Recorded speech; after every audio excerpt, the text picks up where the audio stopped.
What's up? What's up? What's up? All right.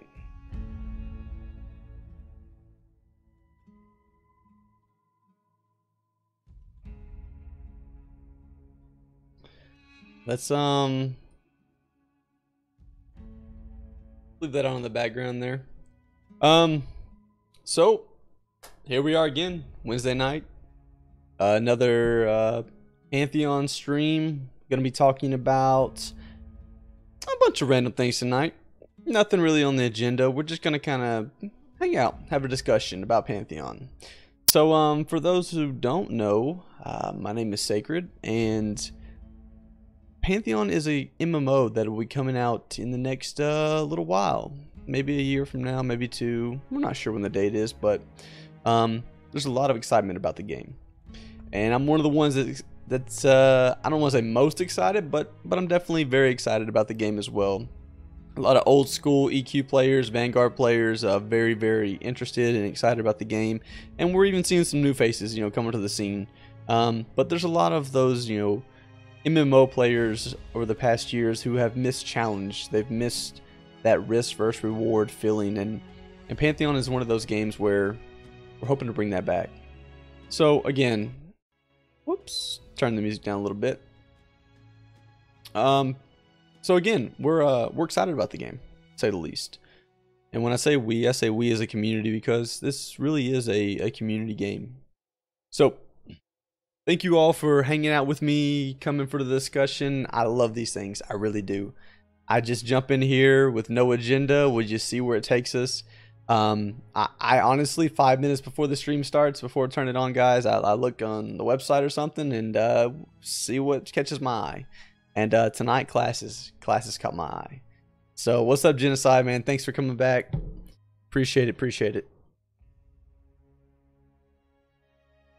All right, so let's see here. We've changed up a little bit of the scenery, the settings, if you will, on the stream. I'm just trying to make sure everything is presenting correctly.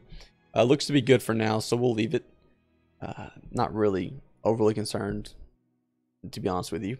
I just want to make sure that, going back through it, if people are watching this after the fact, we tend to have a lot of views after the stream goes off, which is really cool. But I want to make sure that when people are watching this as they're going back through it, they get a good sense or feel for exactly how the conversation went, and they get a pretty good understanding about that. So if anything shows up incorrectly, or if we have any first rounds on me, sweet. What's up, Patrick? Let's see here. Patrick, was it you, or I was supposed to have a guest tonight.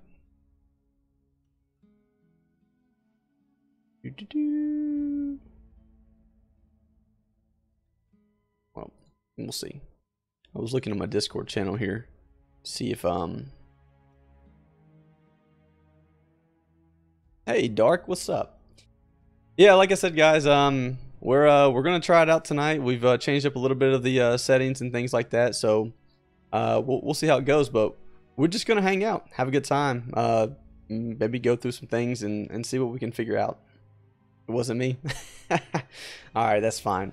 I had somebody hit me up and they wanted to jump in here and kind of have a conversation with me and do some back and forth dialogue, and I'm all for that. Absolutely. I love talking to others more than I do myself, believe it or not. So if anybody ever wants to open that door and have a running dialogue or conversation with me over Discord, during one of these, please let me know. We'll make it happen.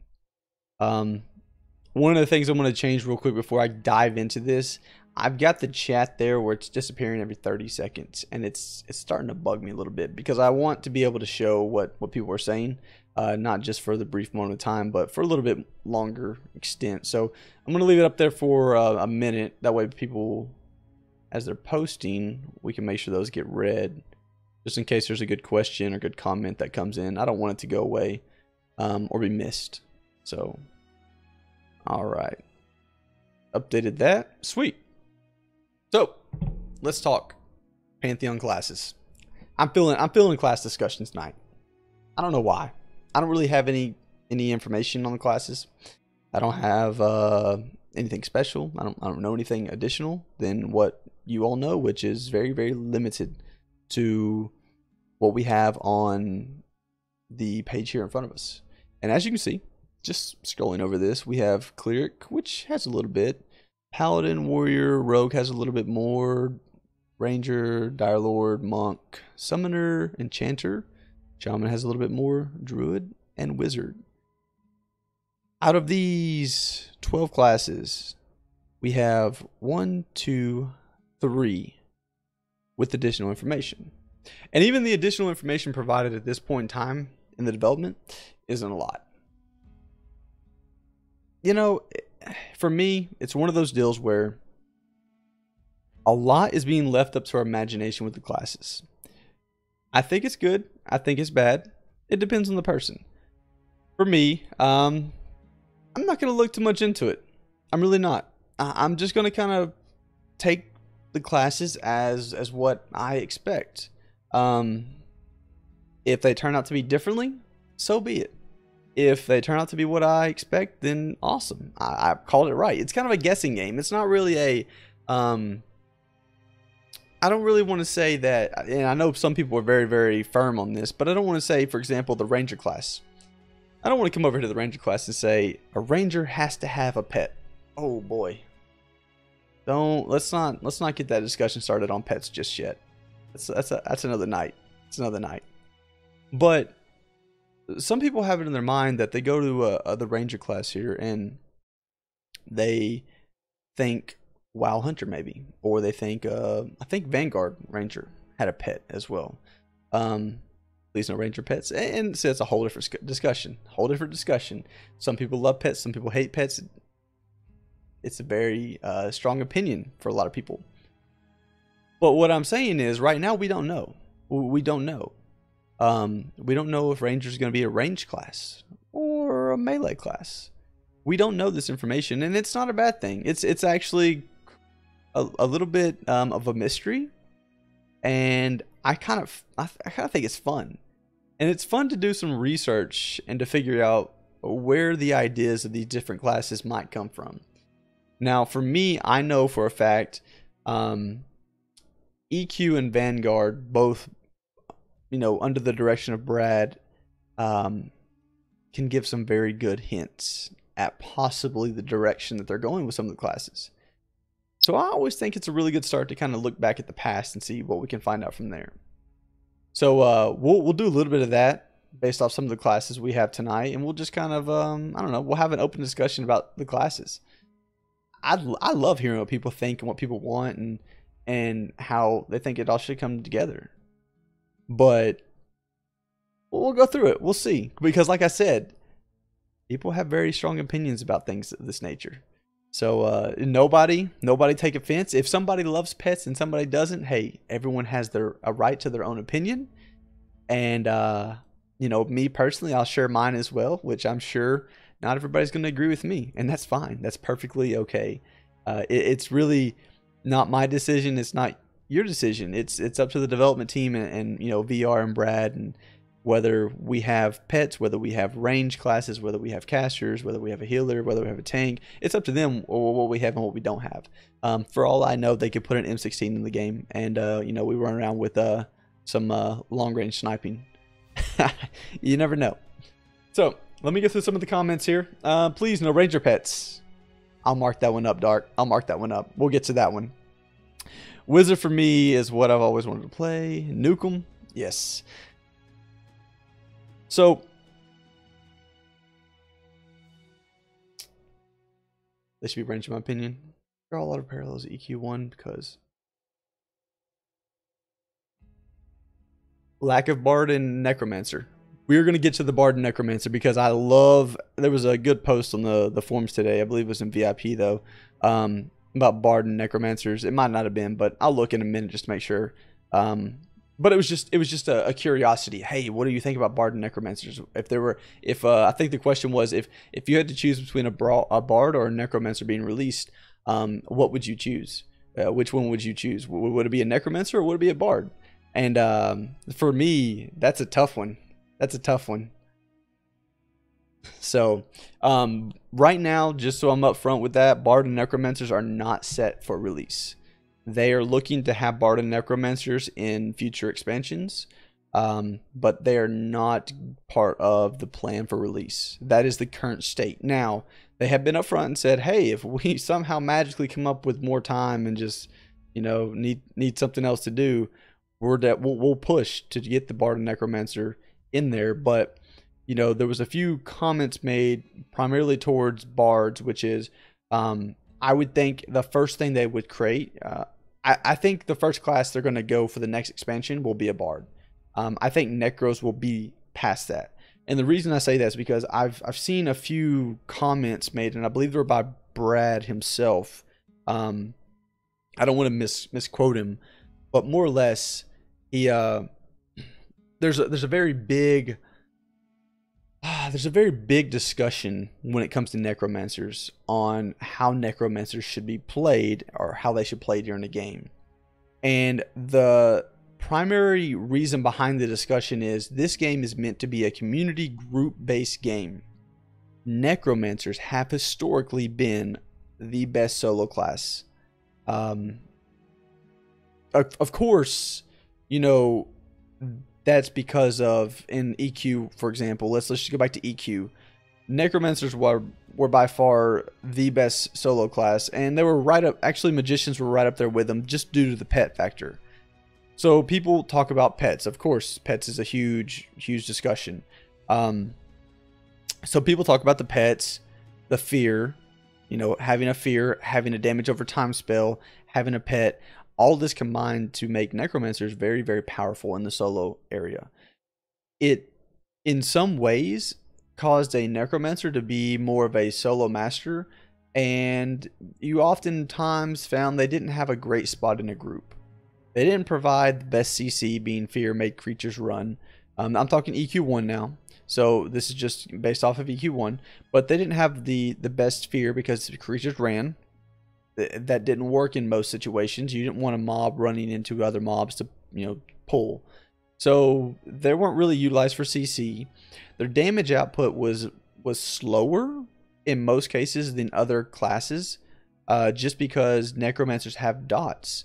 Their dots, for the most part, really, it took time to build up that damage, and most pulls that you had, it was trash mobs. You really didn't, for a boss mob, for a raid boss, or for a dungeon boss, or for any world boss or something like that. Yeah, I mean the damage over time would equate to being a very powerful damage dealing class, but for most part, you want that fast upfront damage to really just kind of nuke something down at times. It was tough because necromancers, again, the damage over time spells, if you ever had to CC a necromancer's target, it was impossible. You're never going to do it because their damage, they couldn't just take their spells off there.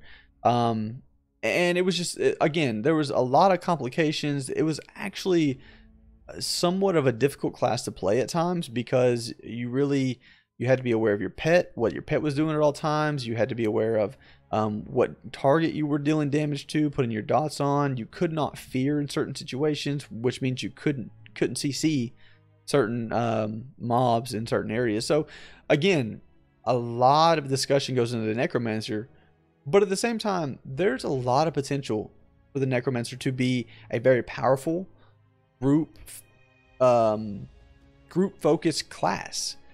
Changing a few of their spells and how they work, shifting those around just a little bit here and there, there's always a possibility that they can make a necro very, very group centric, and still potentially, yeah, they might still have an advantage in the solo area. Maybe they have a skeleton pet or something that helps them.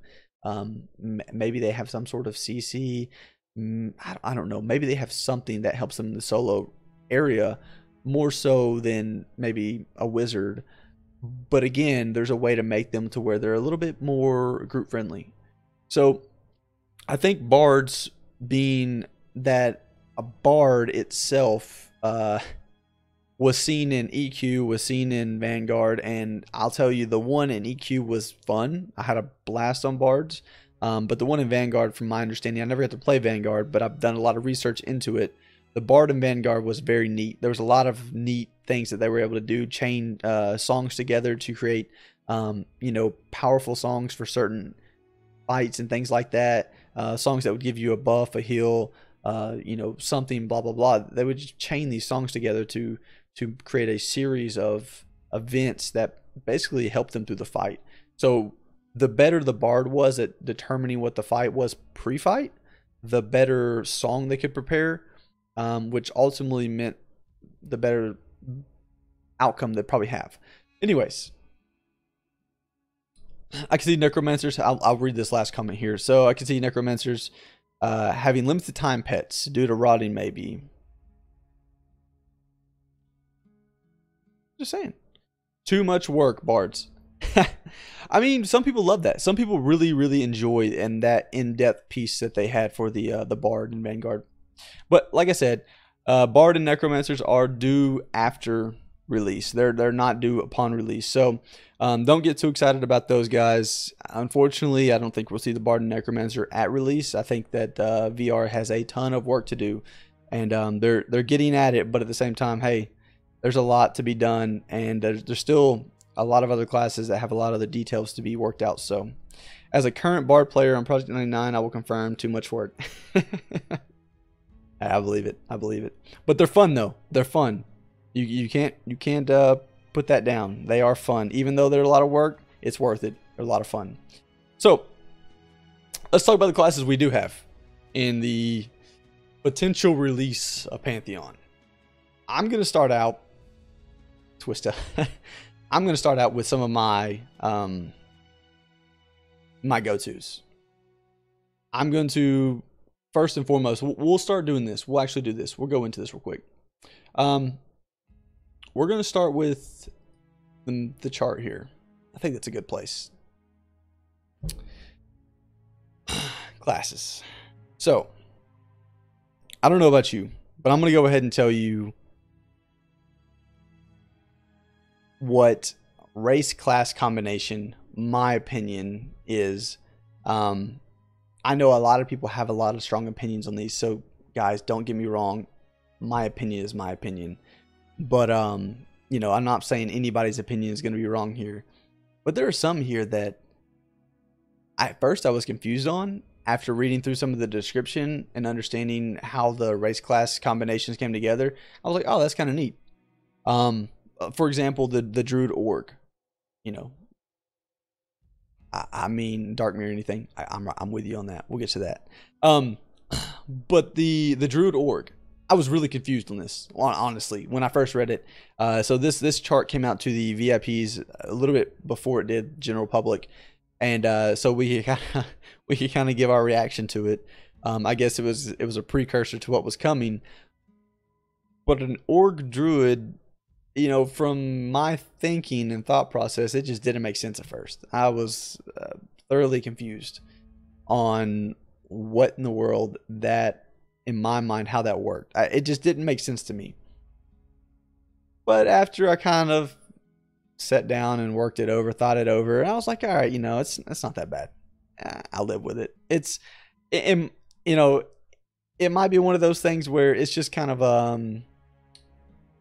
I don't want to say a preference of choice. Some people just love orgs.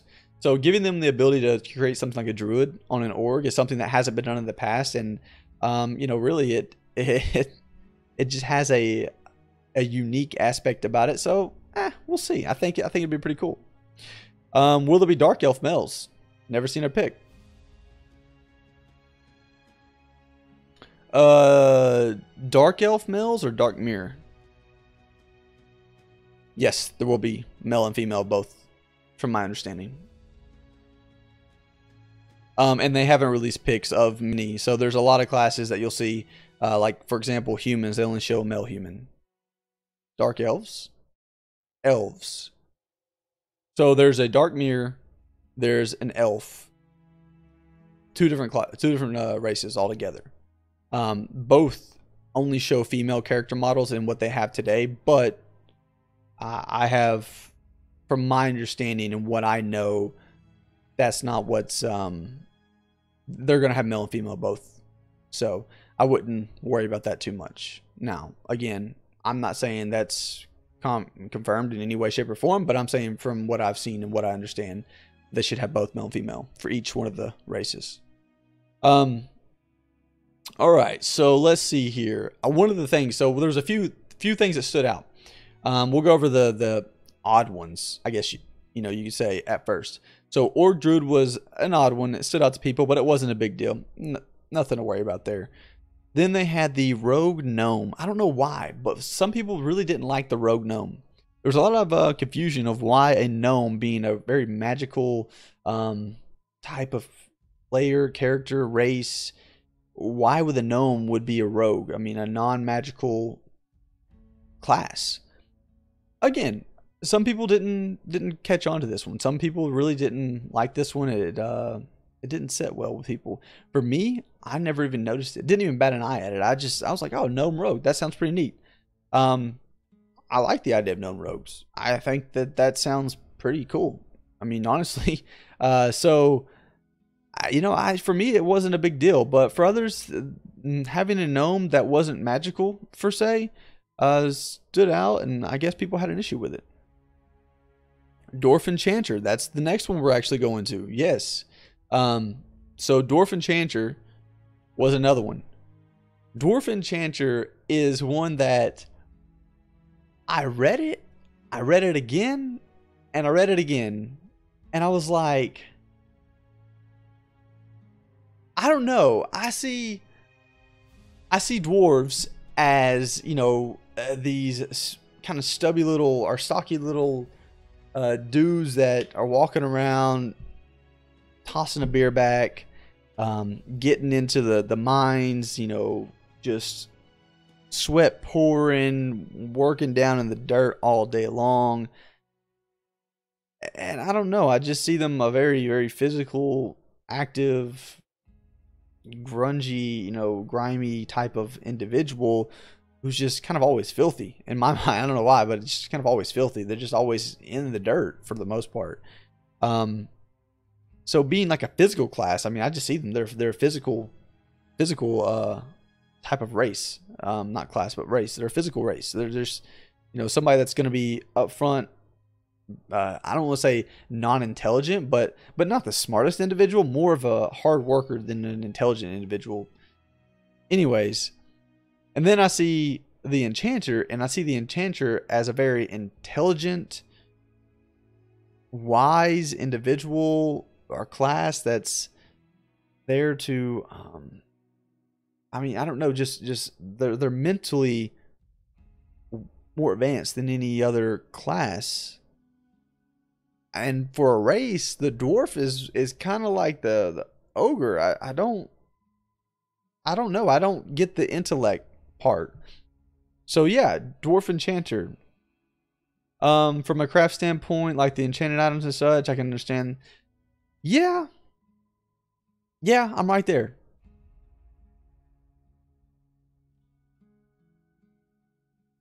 Yeah, exactly. Warrior types. Never thought that they would be a magical, race.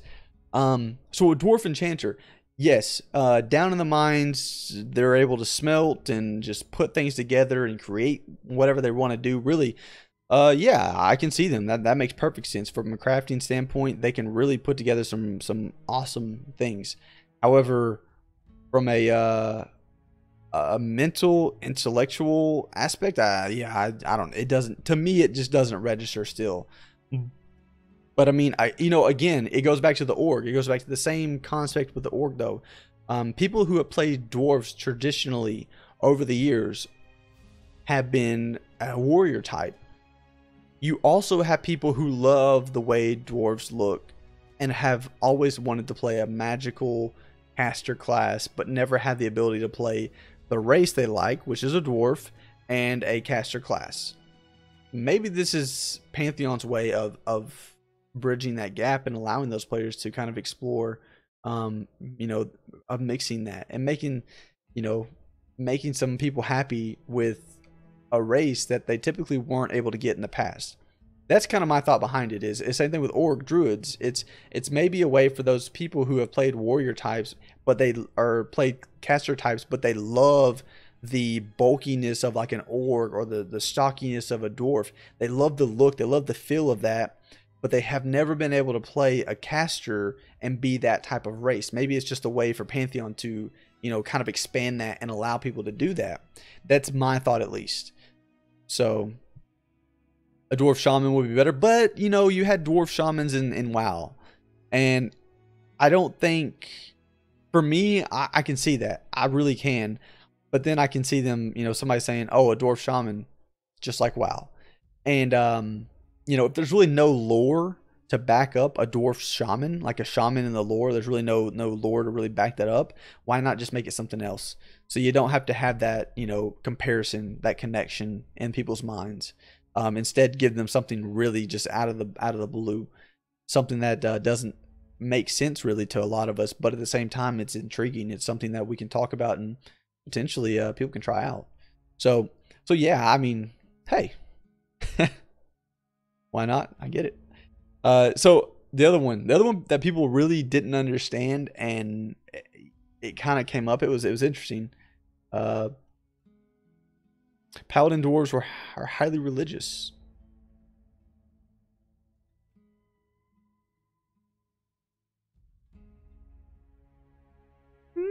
Potentially. So this may cause the dwarves to have more arcane intel. Okay.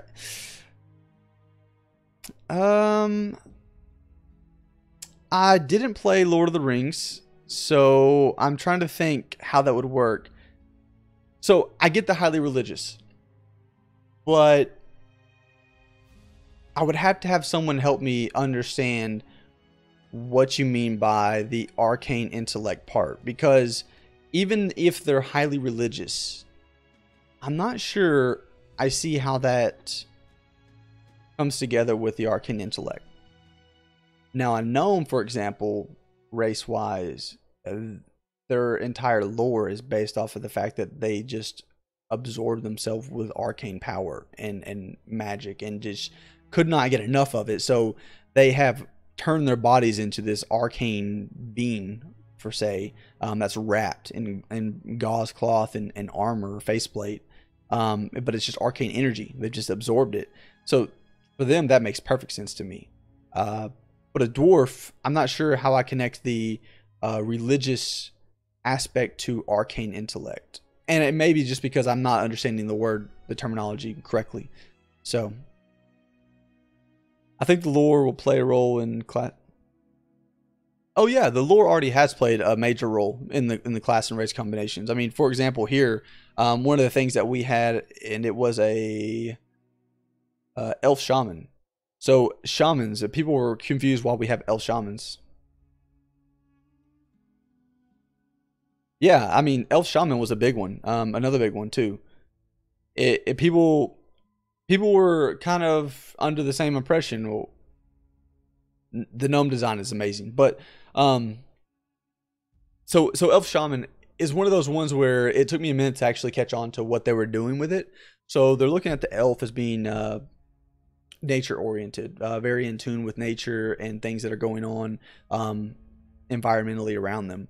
They're looking at the shaman as well, being very in tune with nature. However, in my mind, that translates to a druid. I'm not sure. Maybe I have the two mixed up a little bit. But somehow they've related the elf and shaman. They've put that together, and that's a combination, and it's based off lore. So again, I'm kind of in the same boat. Hey, I'm used to a dwarf shaman. That makes sense to me because I've seen it in other games. Got it. But when it comes to an elf shaman, that doesn't make sense to me. I've not seen it. But then I go back to the same concept of, well, the lore plays a big aspect in this. It plays a big role. And then not only does the lore play an aspect in this, the I think VR is also looking for ways to kind of change it up a little bit. And again, that's what I'm going to go back to, is a lot of this in my mind is just VR's way of shaking things up, of saying, hey, how can we kind of give the best of a lot of different worlds for our player base? change some things around to show that we're not just a EverQuest 3, to show that we're not just a Vanguard 2, to show that we're not just a WoW remake.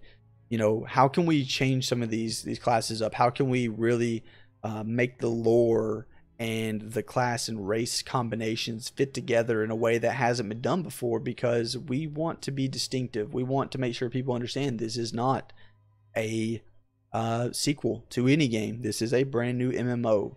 This is something that hasn't been done before. And I think this chart here kind of helps, you know, you understand that a little bit. So yeah, the gnome class, I'll give you that 10 out of 10. I love the gnomes. I think the gnomes look amazing. Their lore is fascinating. If you're going to play a gnome wizard, that was probably like when I first read the lore on a gnome, I immediately said, I want to play a gnome wizard. I read the lore on a gnome. I was like, I got to play gnome wizard, because just the thought of a wizard being this all powerful, you know, magic based, hey, let's nuke them down to the ground type of player, and then think of the gnome with the lore and just this obsession of arcane energy and power, and just basically destroying their bodies to become the most powerful they could possibly be. The combination of that, it's a book in the making. It really does. It sounds awesome. It sounds like, you know, you could probably make a movie off that in the future. But yeah, the elf shaman was another one that was org is the only race I see. We were just talking about the org too, and I love that they added the druid in the org mix there. I did see this, and I brought this up in the live stream. I thought this was really neat. So in the art, let me see if I can find the art real quick. I don't want to get too far off, but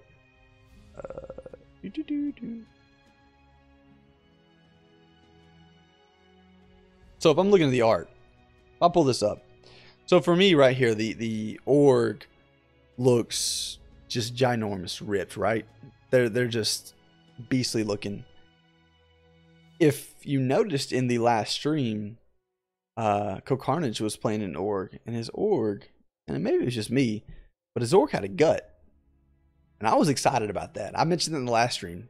Last time we had this open discussion, I mentioned that. The org had a gut. And I gotta say, for coming from an old school, you know, mindset, orgs need to have some weight on them. You know, they gotta have some meat just to make it you know, realistic in my mind, at least, because yeah, ripped, just muscular, massive. But I consider an org in my mind to be kind of like the old country boy of MMOs. You know, the one who walks up, he looks like he's got some additional weight he could probably lose, but he's got that big old gut. But then at the same time, if you went and actually like tried to poke his belly, even though that thing is like a beach ball, it's a rock. Like somehow or another, and I don't know how it makes sense, because, you know, I'm from the South. I'm sure my accent gives it away. But I got some friends that are some big old country boys, and they don't hit the gym, they don't work out, they don't do anything, but they just go to work. You know, they do some hard labor and stuff like that, and these boys go home and these boys go home and can basically lift a truck. You know, they can just like pick up a truck and tip it over like it's nothing. It's like, I don't understand. I just, yeah, I mean, you know, drink, fight. I mean, these boys, like I said, I'm looking at them and I'm thinking country boys. I'm thinking big guts, but solid as rocks, can lift a house. And 90% of the time they're either drinking or fighting. And if they're not doing one, they're doing the other. And then you got 10% of the time where they might be sleeping. And it's probably because they're passed out. So, again, I love the idea of an org. I think that they're great. I really do. I really was excited when I saw kind of the gut on Carnage's org. You know, again, that was it was small, but it was exciting for me. So, let me jump back in here real quick. All right, so there was one other combination. I'm trying to remember what it was. like I said, guys, I don't prepare for this at all. I just kind of go off the top of my head. I think it was Darkmere. So I'm planning on playing a Darkmere. And it was Darkmere, I want to say Bard or Monk, or both. I think it was Bard. Yeah, it was Bard. Darkmere Bard. A lot of people were asking how the Darkmere can be a Bard. How you can play a instrument underwater type deal.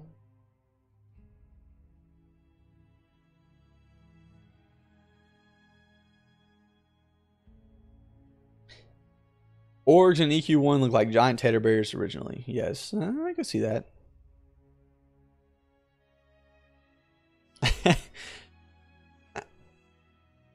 I don't know if I guess there was a guy I played baseball with in college, first baseman, big old country boy, of course. His name was Kendall. I loved him to death, and it was funny because Kendall, he was huge. He was like 6'3", like 240 pounds. I mean, he was just a massive dude, and I never forget one day, he's the kindest, guy in the world. He was a nice guy. And somebody said something to him, and this dude had this look in his eye like he was about to just snap this dude in two. And I don't know why it came to me like it did, but I'll never forget it because I was like, wow, that's the most clever and witty I've ever been.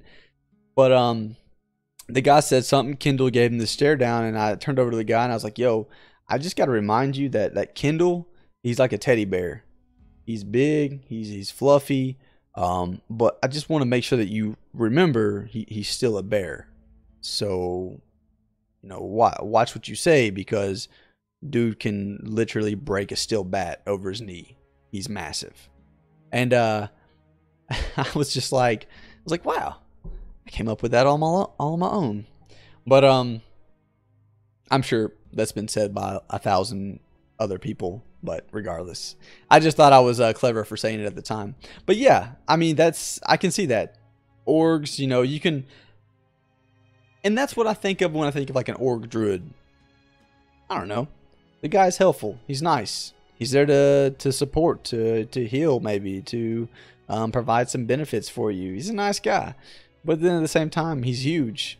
I don't know. Maybe he can swing his staff better than the other, druids out there. Who knows? We'll have to see what that turns into. But yeah, I can see they did look kind of like bears in the in the past.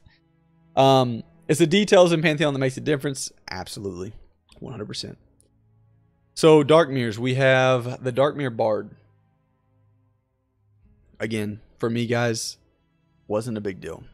But I saw a lot of people on the forums when this information came out, and they were asking, how can a Darkmere be a bard? Are you going to be able to play the guitar underwater? Are you going to be able to play a flute underwater? All this instrumental issues underwater. I mean, honestly, I don't care. I think it's awesome. You know why? I think Darkmeres are awesome. So I've looked at all the races, all the different races. I'll be honest with you, my least favorite at this point in time is a human. That's just personal opinion. I think the humans in the game, the way they have them now, for some reason they look kind of bland. And they have giant foreheads. It is what it is, I'm sure that they can change their hairstyle or do something, and that, it might not look that way. But to me, the human just kind of didn't look pleasing to the eye. And when I think of a race, really the first thing I'm going to look at is, appearance, cosmetically. I'm not even really going to go into what can this race do that this race can't. That's not me. I gotta like the way that my character looks, because I kind of want to, I want to live through that character. So for me, the human is just, nothing's worse than the wild male human character models, in my opinion. I mean, yeah, I agree with you on that. They're pretty bad. So Scar was your least favorite, Patrick. Scar was probably my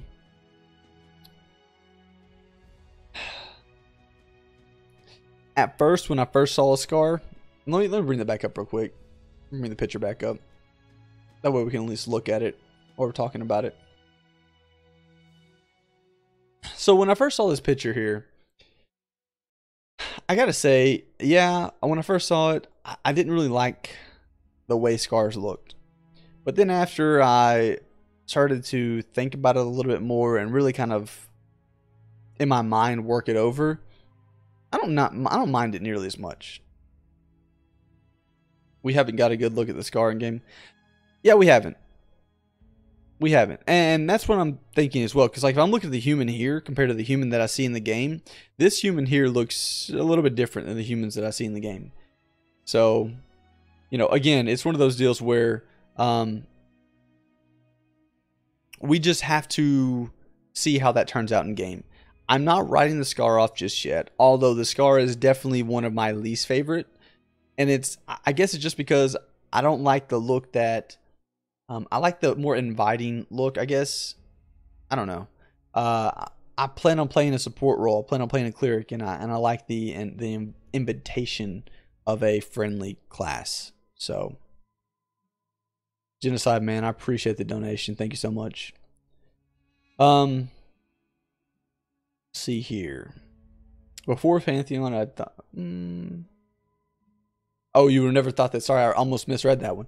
Before Pantheon, I've never thought to say this, but the halflings look amazing. Not as amazing in Dark Mirror, though.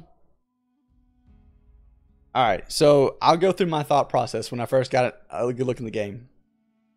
Here's what I looked at when I saw the races. And I know this was like started out as the classes, but hey, here we go. Like I said, we're freelancing it. We're just going through whatever we go through. So we have the gnomes. When I first saw the gnomes, I was like, holy crap, those are awesome. I read the lore to them. I was like, I got to be a gnome wizard. So my first thought was I got to be a gnome wizard. That would be just the lore, the look, everything comes together. It's perfect. It's amazing. And then I don't know. It just, for some reason, I kind of started to fade away from it because I've never been, I've always wanted to play a wizard, but for some reason, I don't know, maybe it's just me. I play a wizard and I start playing a wizard and I just kind of really can't get into it. I don't know. I love the idea of a wizard, but for the gameplay sake of it, I don't know. I just can't play it for a long duration. Hold on, guys. All right. I don't know if the music was too loud for y'all, but it's getting a little loud for me. So again, I love the idea of a wizard. I love the thought of a wizard gnome. But thinking it through, couldn't do it. I would end up just not enjoying the class as much as I would, want to. Then my next look was halflings, because the halflings, I love the smaller frame, the more athletic. I hate halflings of the past, the stumpy. We talked about this last stream as well. I hate the way they look in the past. So when I look at the halfling ranger, when I think of a halfling, the outdoors, jumping around from rock to rock, gliding through the bushes kind of thing, just like being one with the wilderness. When I think about that, I love the idea of a halfling ranger. I just think that sounds like it would work for me in my mind. So,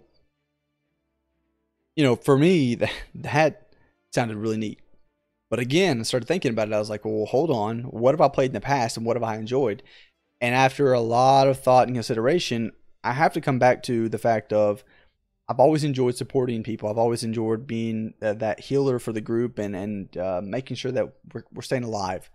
So I started looking at the healing classes, and of course in Pantheon, there's no better healer than the cleric.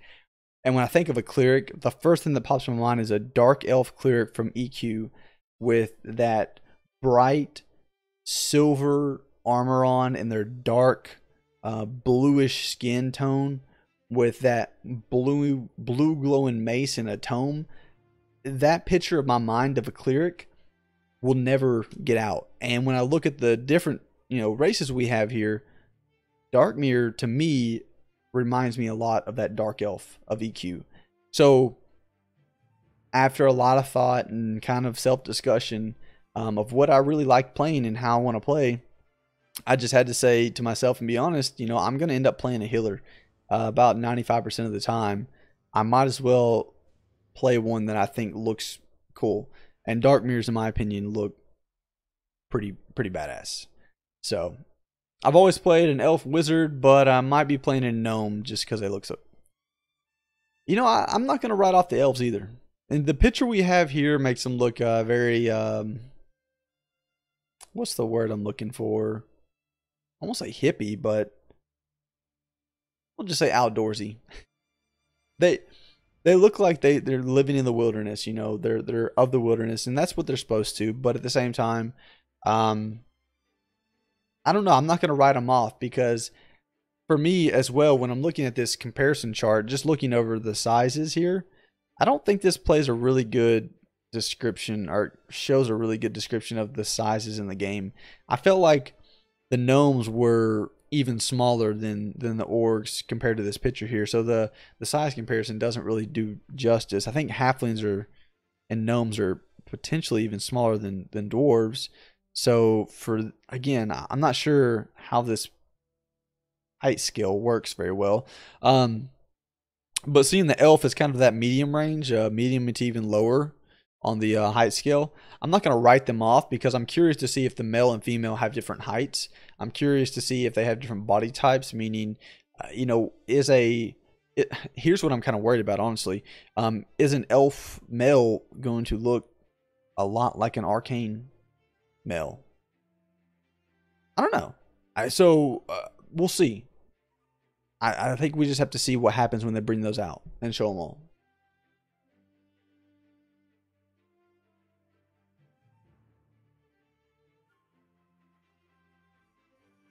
Most haunted.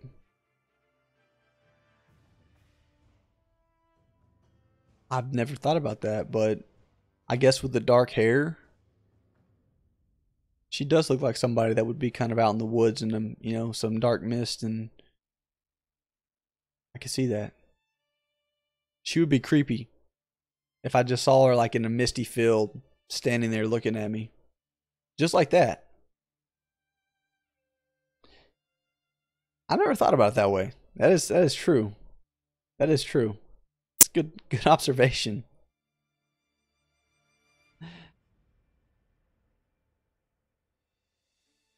I think it's copy and paste. Yeah,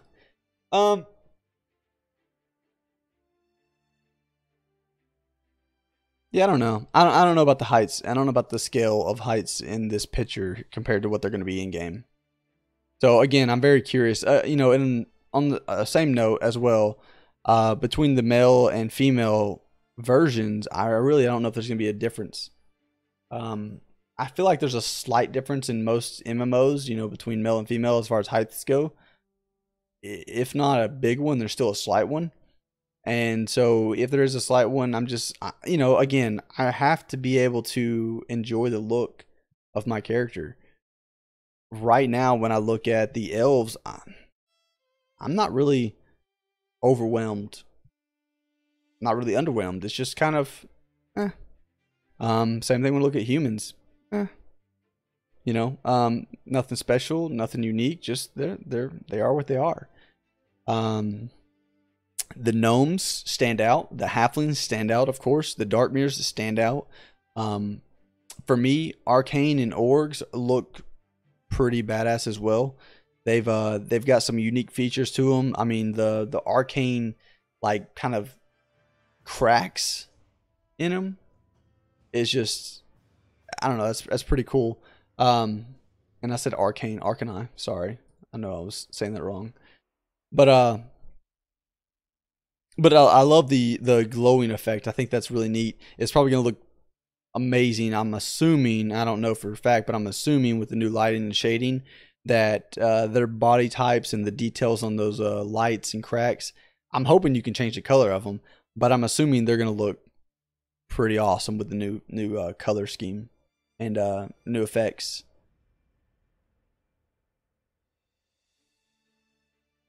Demonish. That's a good way to put it. I like that, demonish. Also with the scar, they look.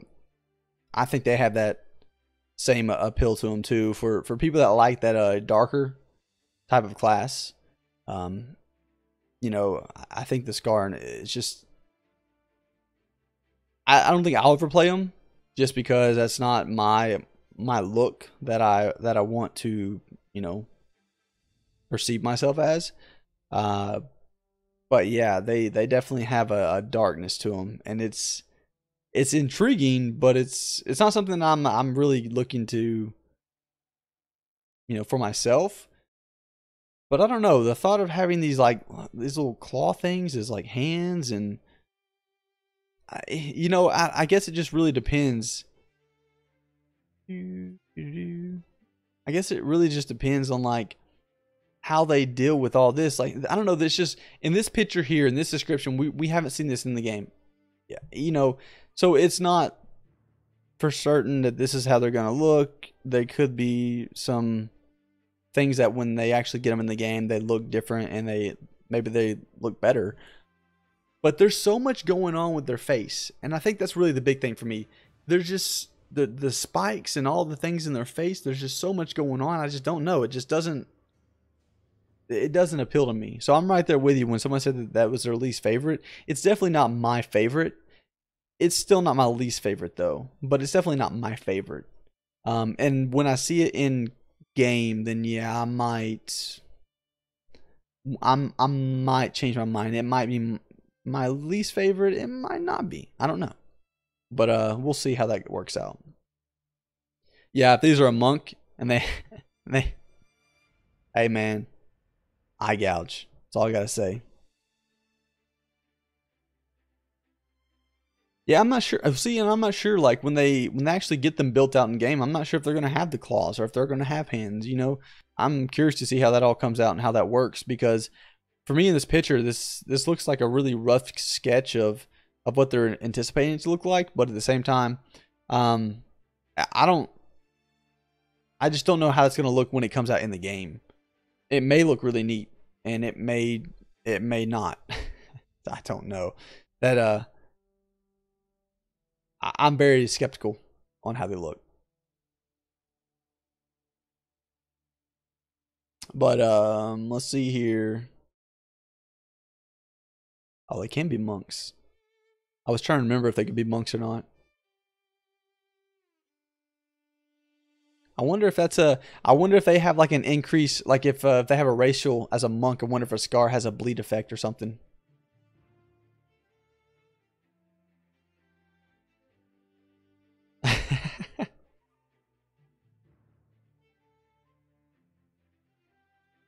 The Iskar? That was the EQ, what was it? EQ lizard guys, I think it was, right?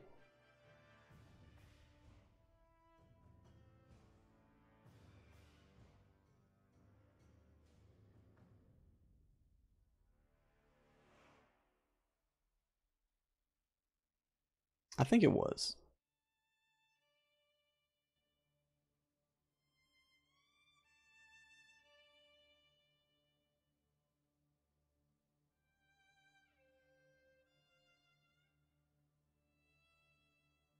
I'm trying to look it up real quick. Yeah. Here we go.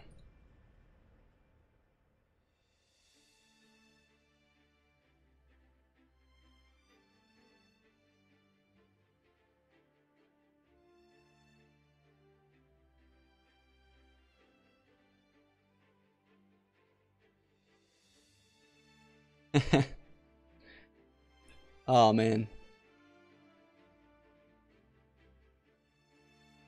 Is that what you want? Didn't they have like a tail slap or something? Didn't they, like, they had like a round kick, but it feels like they had something that actually helped them as like a monk class with, like, they had a tail ability, if I'm not mistaken. I don't know. Maybe I'm wrong. It's been years and years and years since I played EQ at any level. But I feel like they had something that they could do with their tail that was extra from other, monks in the game. But I do like the tail slap instead of a kick. Yeah, that's what it was. Okay. Yeah. And I mean, don't get me wrong. I think that they were really, like, when they first came out in EQ, I remember creating one because I was like, oh, that's awesome. I can be a lizard. Yes, I do remember the swimming. That was pretty neat. And they made a pretty cool, like, if I remember correctly, they made it actually pretty cool where it kind of like a snake pattern, a serpentine pattern when they were swimming, which was pretty neat. I mean, especially for back when they first came out, EQ, as far as like graphics go. Of course, now I look at it and I'm like, oh my God, that's terrible. But back then I was looking at it and I was going, this is amazing. This is the best graphics I've ever seen in my entire life. How does it get better than this? So, yeah, I'm not sure. I have to say, so looking at all the classes, all the races, I think I finally decided EQ2 model was nice. I don't know the EQ2 model. Let's see here.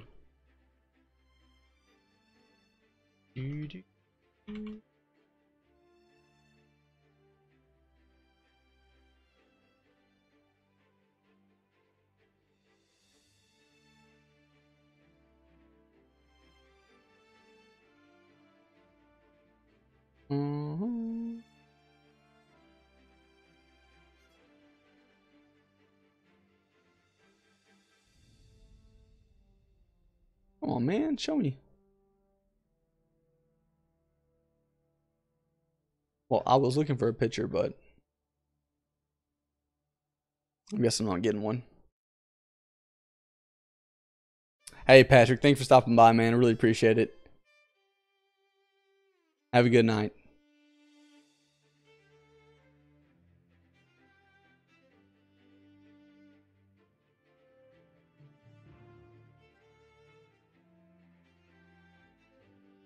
Not a ton of information.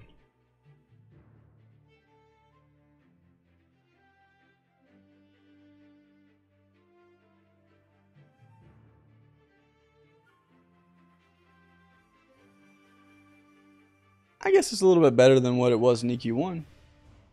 I mean, I would hope so. This is what they got updated to, right? Like, this is the updated model? See, I feel like I remember this look more than I do this. Is this EQ? I don't know why, but this look feels a lot more familiar to me than this. Updated model. Okay. Maybe it's just because this is the last thing I remember before leaving the game.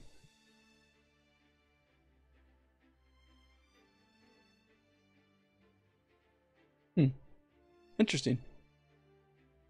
Yeah, I never played EQ2. I never really got into it. So, for me, I didn't get a chance to do that. But yeah, it was.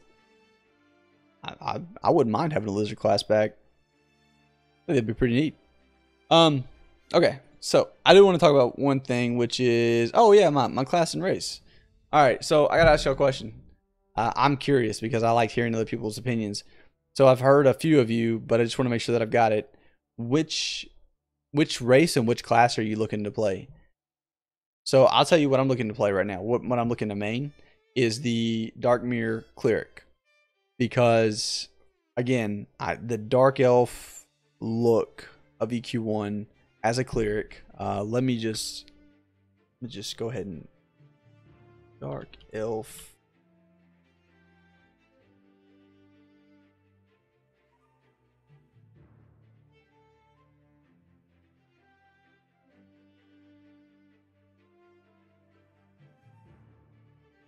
Let me see if I can find one here. Let's see if we can find something. This is kind of like what I'm looking at or what I'm thinking of, but ooh, what if I did this? I bet if I typed in EQ Cleric Epic.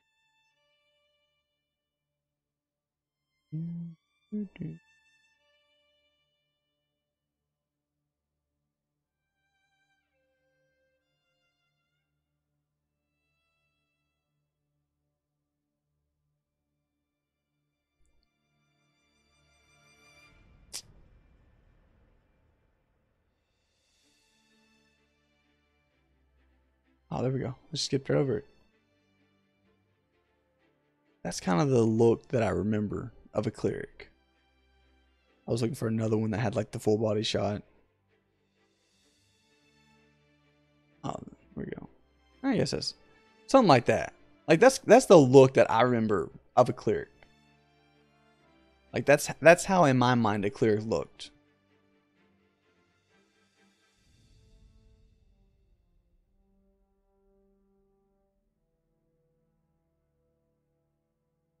And of course, in my mind, could be wrong. But that's what I like. So I'm looking at that.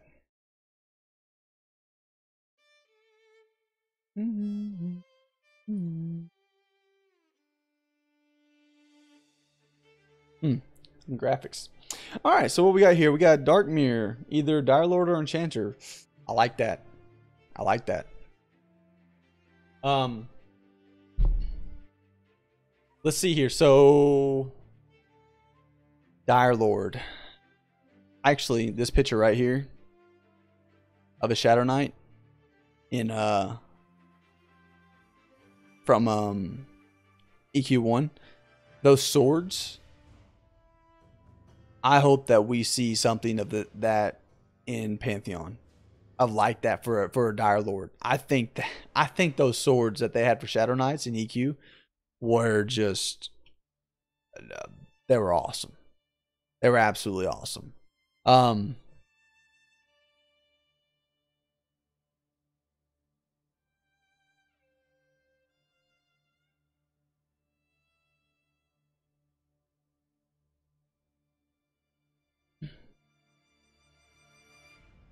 I don't know. Yeah, just the. No, that's not what I'm looking for. There we go. Like that right there. As a Shadow Knight, that was awesome. Aren't those the epic? Yeah, yeah. So that was the epic Shadow Knight. That's a warrior. That's a warrior. Are you sure? I thought warrior had something different. I might be wrong. You might be right. You're probably right. You are right. That's a warrior. I'm sorry. I thought that was a Shadow Knight. I've had it in my mind for the longest as a Shadow Knight. What was a Shadow Knight then? Oh, it was that thing. That's right. I apologize, guys. Thank you for that. I would have had that in my mind for the longest. Yeah, so that's a warrior, right? Okay. So that's the Shadow Knight. Well, that's even cooler than I remember.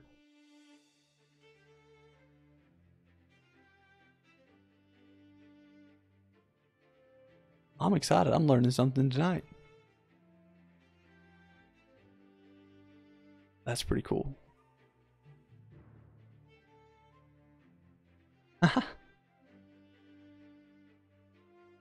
This is still a warrior? Are you sure? This one right here with the skull? I thought this was a Shadow Knight. Because if I'm looking here, man, you can't see any of those. That picture is so bad.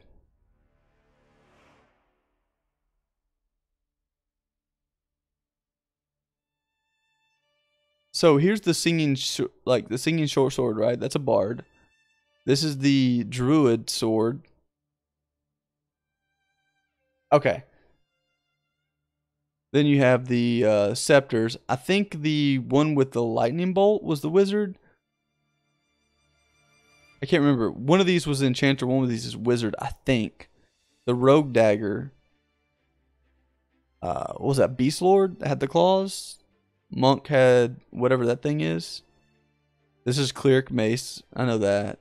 I'm pretty sure. Let's see. Was this the necromancer one?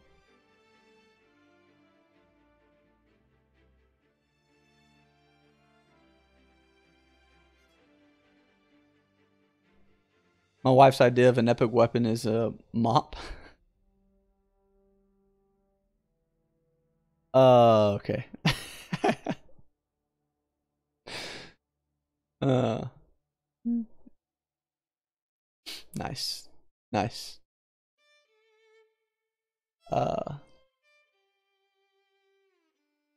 The warrior weapon was an epic weapon. Okay, see that's what, and for my mind, in my mind, I knew it could be split. I knew it could be a one-hander or two-hander, but I thought it was a Shadow Knight for some reason. So the Shadow Knight is the one with the skull, which also looks awesome. Then the warrior weapon. I don't know what this is. I don't remember that one at all. This is Ranger. This is the Paladin sword. Pretty sure this is the necromancer. This is the shaman. This is the rogue. Beast Lord, monk, cleric. What was this one? Oh, it says right here, guys. What am I doing? All right. Warrior, monk, berserker. Berserker. Okay, I wasn't aware of the berserker one. Beast, ranger, Shadow Knight, shaman, rogue, necro, paladin. This is an enchanter. Cleric, wizard, magician, druid, and bard. Okay. Yep, it was so anyways. I'm glad that y'all caught me on that, because I would have been telling people the wrong thing forever. I had it in my mind. I think it was because I saw this picture right here. And for me, this just, the dark elf. Every time I see a dark elf with a two-hander, I automatically think SK. I don't know why. I mean, I guess it's just because how it is. But, yeah, I mean, again, it was one of those things where I can't wait to have a game like this where I remember, you know, seeing some of these weapons back in EQ and just walking around looking at people with weapons like this, and it was just, that was a night in itself. I spent an entire night just like following somebody around with, you know, one of these weapons, because I thought it just looked so cool. You know, I was young, but still at the same time, I mean, these weapons left impressions.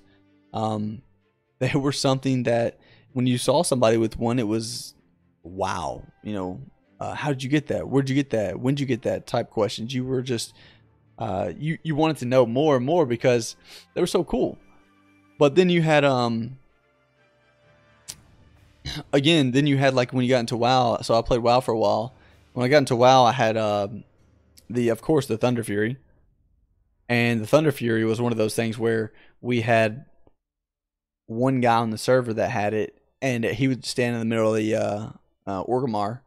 He would stand in the middle of it on top of a building, and just seeing him with that weapon, it was just, oh my god, I've got to get one of those. Of course, you never do, but yeah, I've got to get one of those. If Pantheon even captured 10% of what made EQ great, I'll be playing it for years. Of course, I think it'll do much more than that. I hope so. I really do, and that's why I've invested so much into it. And that's the honest truth. EQ captured a part of my childhood, and it just, I don't know. I can't say enough good things about EQ. And I think I've said this before. I never leveled a max in EQ, and I still consider it the best game I've ever played. For me, that should be enough right there to tell you my thoughts on it.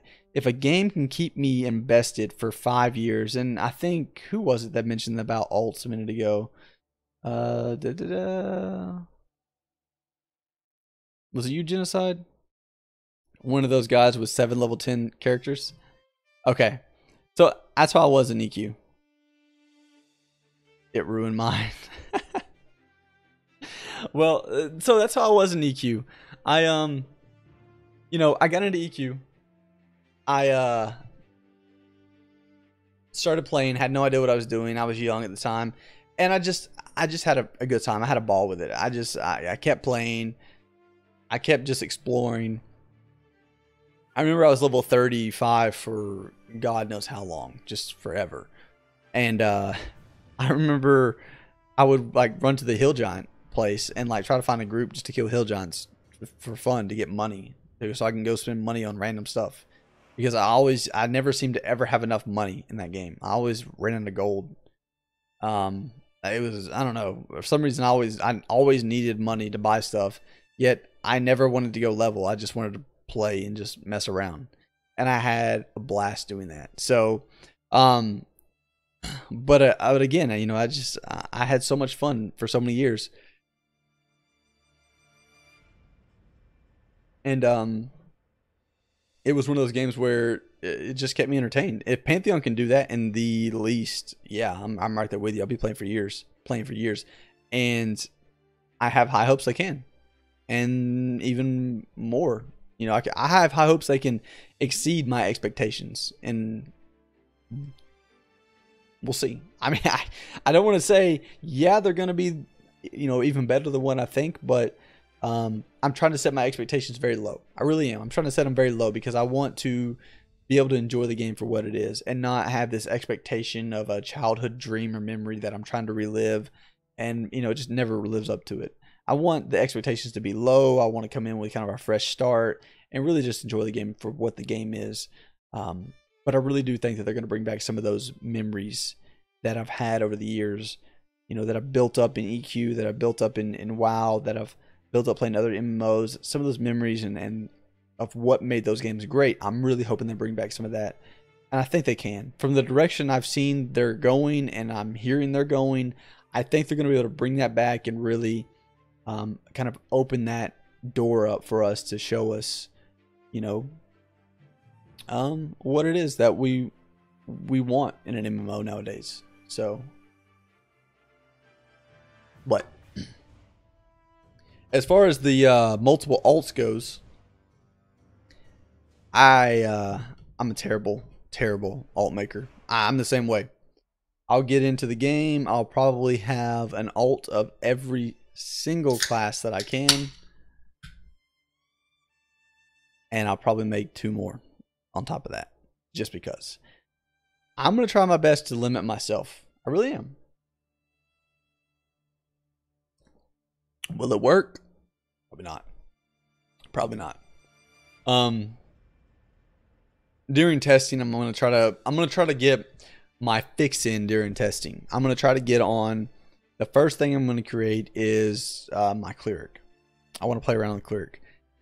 So hopefully I'll be able to create a cleric right off the bat, play around on the cleric, and see what I'm able to do with that. The next class I want to create during testing. Good way to see what you like. It is. It's a really good way. But so there's some benefits for creating multiple classes. And so for me, when I'm thinking about testing, I want to think about testing the cleric. If I find at any point in time where I'm like, oh, I'm curious about this other class, I want to test it during testing. I want to jump on it during testing and just test it out and see what I can figure out about it. There's a few reasons for that. One, if I'm playing a healer, if I'm playing a cleric as a main, I love being able to know what the other classes can and can't do. Because as a cleric, I feel like a lot of times you have a very powerful say in how the group behaves and what they do, and you can coordinate fights better in my mind. So as a cleric, my job is to just kind of stand back for the most part and keep you alive. So I should be watching the fight. I should be watching all the characters that are in the fight. I should be focusing on what's going on, who's doing what, who's getting hit, who's about to get hit. If I know what classes have what abilities, I'm able to kind of determine priority level on who needs a heal over who. Meaning, if I know a rogue, yeah, know your enemy, but you also have to know your friends and what they're capable of doing. Because, for example, if I have a rogue, and let's say the rogue has some sort of vanish or some sort of drop aggro. Well, let's say a monk, for example. If I'm playing with a monk, and I know that I got a monk on my team. He's got a fringe death, and I know that he's off tanking something, and the main tank we're about to drop. Like, there's 2 bosses, for example. You know that the main tank is tanking. They're both getting low. So you got a monk and you got a main tank getting low. And let's just say, okay, monk, hey, I'm going to need you to fringe death at 10% health. Because I'm not going to be able to heal you and heal the warrior through this.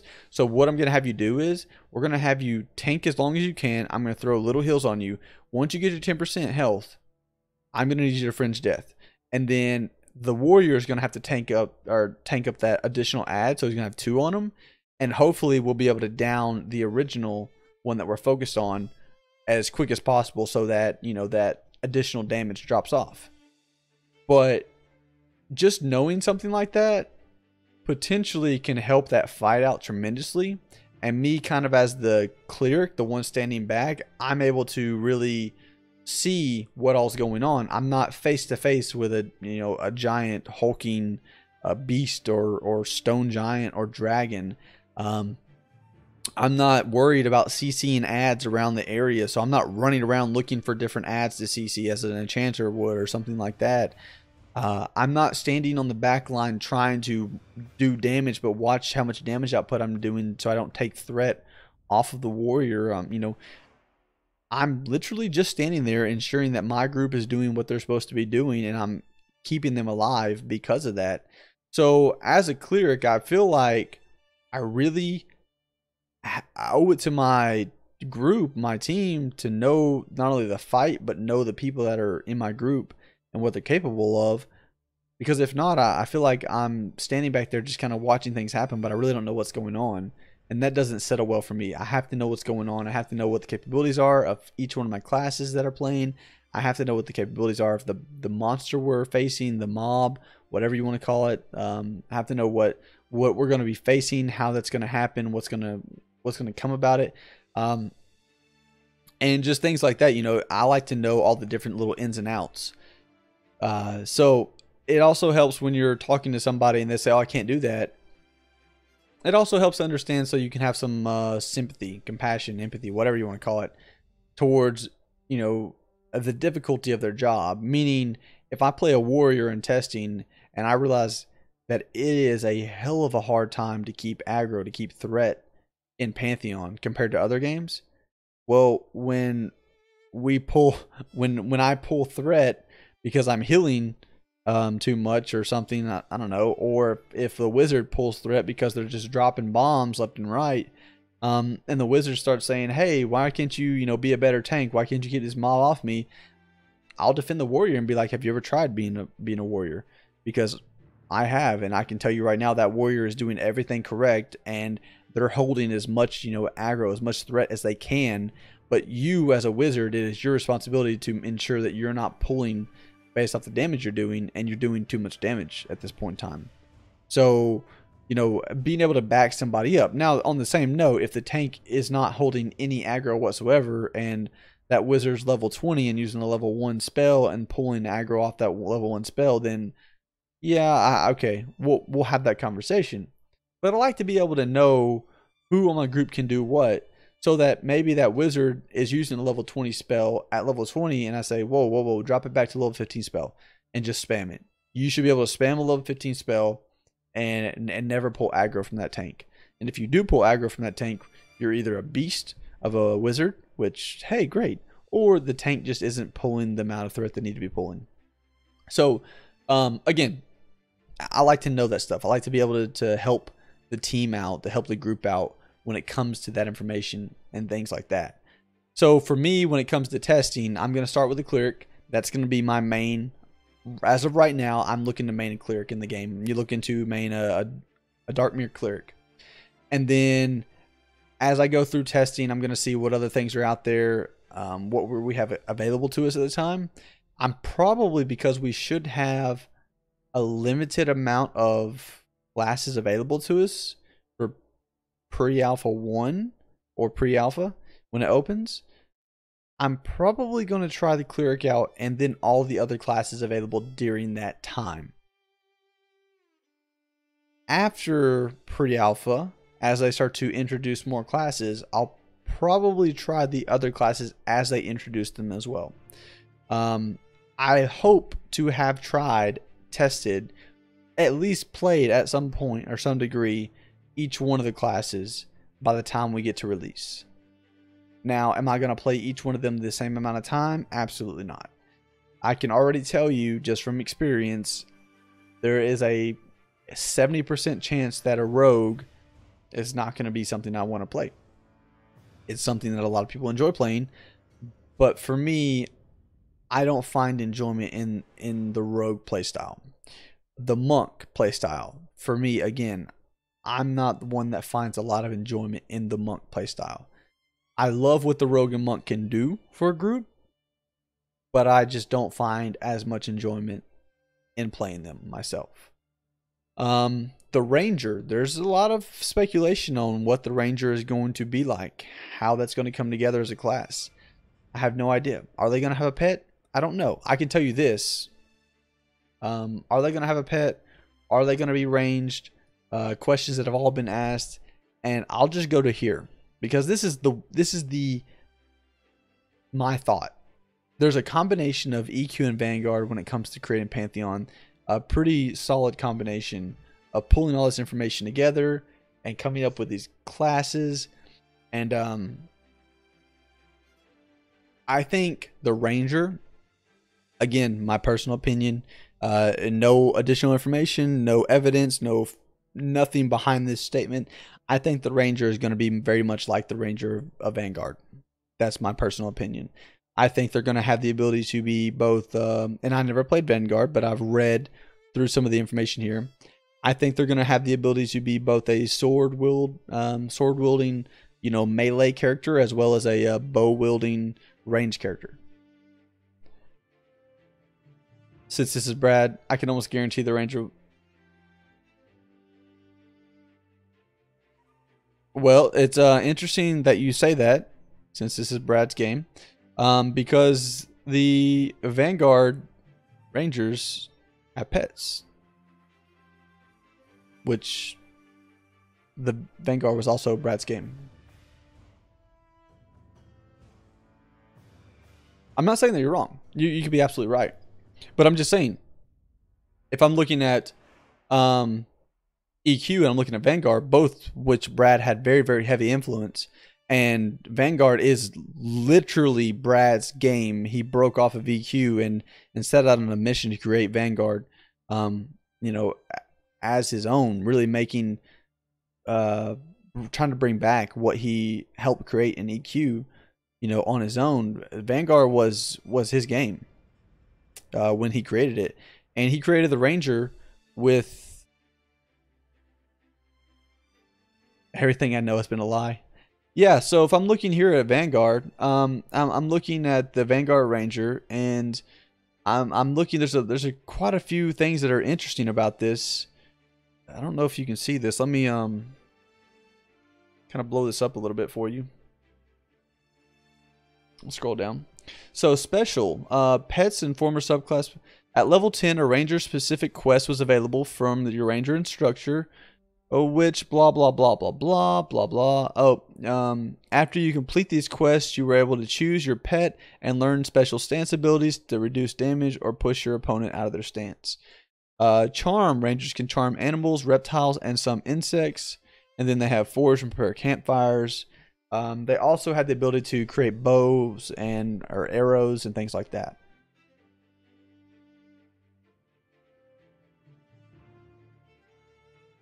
A few of the things, though, again, and I'm not sure if this is how a ranger in Pantheon is going to be, but I'm just assuming based off of what I'm looking at here, thinking of Vanguard as being a pretty good indication of what we can expect. Ranger being a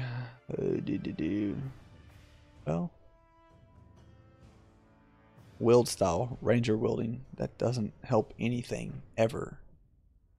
I thought they had something in here about, okay, wield types: one-handed, ranged wielding, and two-handed.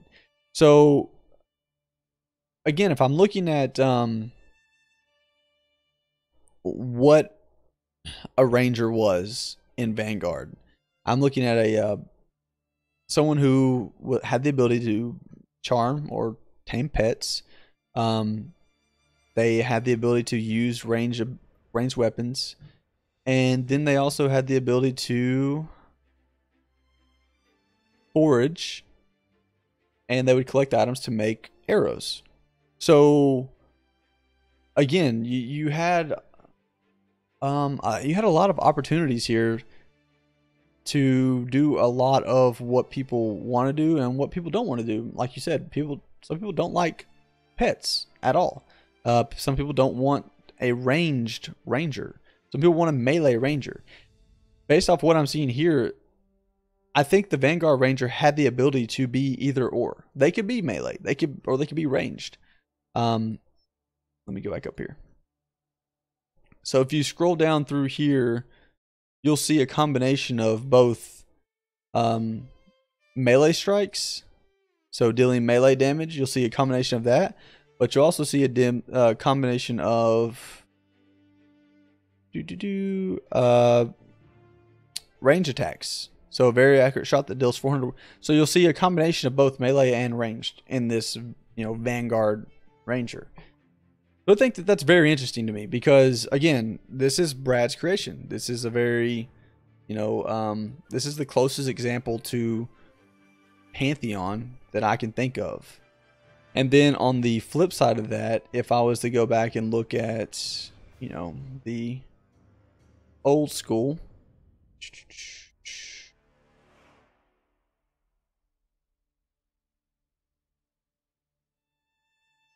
So if I'm going back to the old school Rangers of EQ, well, there's even another thing in here as well. So you mentioned that based off of this being a Brad game, you would expect there to be very little bow ability. Well, if I'm not mistaken, Rangers in EverQuest were almost primarily bow driven, even though their epic weapons were swords. I think if I'm not mistaken, I remember you could switch from sword to range, but most people used range DPS as a ranger because they would have the endless quiver, and they were able to put in, some arrow that was just awesome into this endless quiver and continue to just use this, arrow over and over again or something like that. But I can't remember exactly because, again, it's been years. But I do remember that Rangers had the ability to utilize primarily melee until several expansions. Okay, so no, you're good. At which point, Brad? Okay, perfect. So, and that's something that I don't remember. Again, I was very young. That could be information that I'm misinterpreting in my mind. But I do remember the melee weapons, the lightning swords, amazing, awesome. And then I do remember that the Rangers got the endless quiver, at some point in the game, and I don't remember when that came into the game, but yeah, that was a big deal. So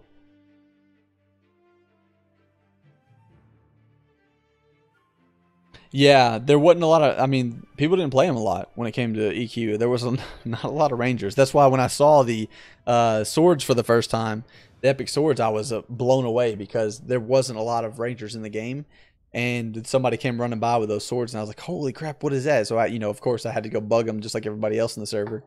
But no, that's a good observation. That's really good to bring out. And I'm wondering if that was I'm wondering if it was Brad's decision not to have a Ranger be, more range focused, or if it was Brad's decision. Whatever it was, I'm not sure if it was Brad's decision to have that class be that way or not. And I'm not sure if it had any impact on him, I'm not sure if he had any impact on that decision or not, but what I do know is that he did have an impact on the Vanguard Ranger. Like I said, this is his game. This is his baby that he created. This was his first attempt at what he's doing now. And in this game, he did have pets. He did have ranged abilities. He did have melee abilities. He looks like he had kind of like the best of both worlds. You could be ranged, you could be melee. But again, you did have the ability to have a pet. So I'm not saying that's the way that Pantheon's going to be, but if I'm a betting man, I'm going to bet that it's going to be fairly close to what Vanguard offers here. And then we have, so as we look into some of the other classes, so again, Cleric is probably going to be one of my first ones that I create testing. Ranger, I definitely want to see what a Ranger is all about. I want to see what they have to offer. Rangers, in my mind, the ability to like forage and create arrows and things, that's just so neat. I love that. Crafting in Pantheon it's going to be a big deal for me. I'm usually not a massive crafter, but based off the information we have for Pantheon crafting, I'm very excited about Pantheon crafting. I don't know why, but I am so looking forward to getting there and just farming up some materials and just going to a crafting table and experimenting with crafting and just seeing what I can make, what comes out of it, things like that. Because there's a lot of ideas floating around about crafting. So, you know, to be fair, he might have intended them to use a bow a lot. EQ1 was largely experiment in how to make an immuno.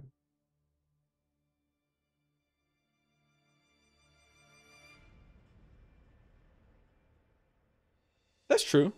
Okay, I can see that. Yeah, I mean, they could have intended things. They could have intended a lot of things to happen that didn't maybe happen the way they expected. Yeah, I can see that. That makes perfect sense. That's a good point. It's a good point. Yeah, EQ was. That was it was an experience for not only the players but the developers as well. Yeah. Yeah, exactly. They thought that nobody was going to be able to, you know, destroy anything in that game when it came to the dragons or the sleeper, for example, and things like that. But hey, who was it in the forums? I don't know if it was you or not, but somebody said something about the old D&D saying goes, if they put stats on it, it's killable or something like that. So, you know, hey, you put a stat on it, you put a number, even though the number is supposedly unobtainable, they'll find a way. They'll find a way. But regardless, Vox, rest in peace. So okay, let's see here. So I have cleric as being one that I want to test. Definitely ranger being one that I want to test. I'm very interested in the ranger. The summoner, I'm very interested to see how the summoner turns out. So reason for that, let's see here. Oh, by the way, and if I'm reading this, in untamed regions, a ranger is a versatile and ferocious warrior united with the land and animals he communes with. Not sure if that's an indication that he's going to be like the Vanguard Ranger, where he's again able to tame or charm animals, but it does mention he will be united with the land and animals. Again, I'm not reading into that too much. I just think that is interesting. He brings it up. Okay, so let's see here. The summoner. Yes, the summoner is, and this is where I'm very interested in the summoner as well. The summoner in Pantheon has a lot of variations. There's a lot of possibilities with it, and I'm really intrigued on how they're going to bring this together. The first thought when I think of summoner is magician from EQ. That's my first thought. I think of the magician from EQ. But like I said, EQ was not all just Brad. There was a lot of input from a lot of different areas. So I'm gonna go over here to the Vanguard site and look at the casters, and I don't know.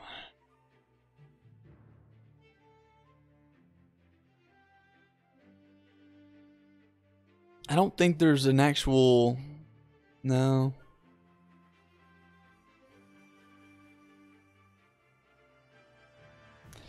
There's not anything that I can see. I'm just looking through this real quick.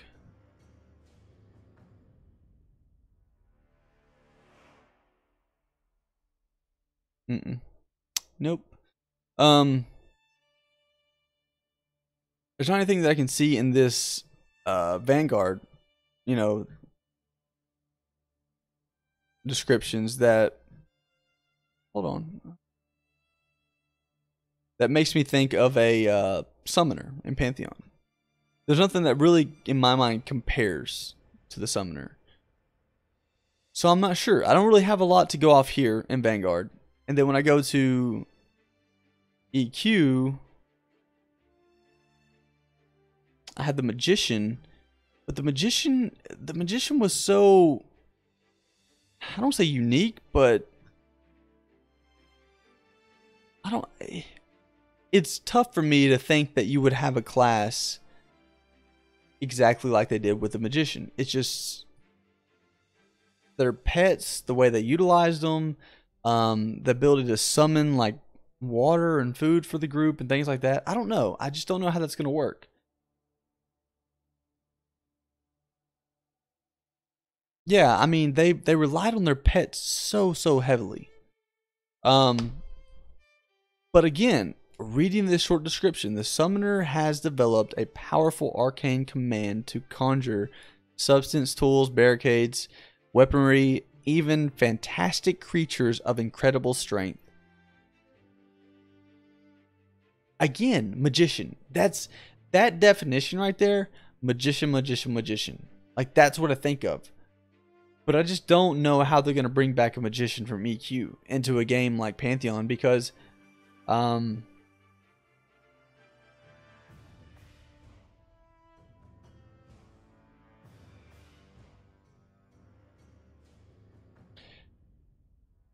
well, so I think they might have the ability to build those barricades as well as have a pet. What was it? Environmental and was it environmental CC? I think was the terminology they used. Something like that. Well, basically, what they're saying is, yeah, they might be able to block a tunnel off. They might be able to block a cave off. They might be able to block a an exit, an entrance off, a doorway, so that maybe you have a mob that uses the what is that word? I can't remember the word right now.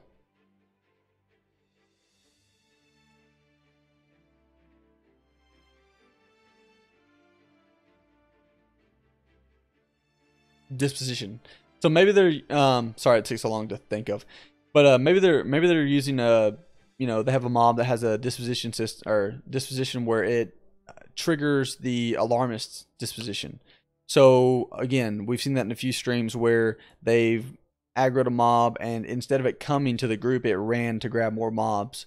Well, maybe in a tunnel or in a small building or house or whatever, they're able to use a summoner to barricade off the door so that that mob cannot run to grab other mobs. Maybe they're able to use something like that. I don't know. I think that'd be cool. I think that'd be really neat. We'll see.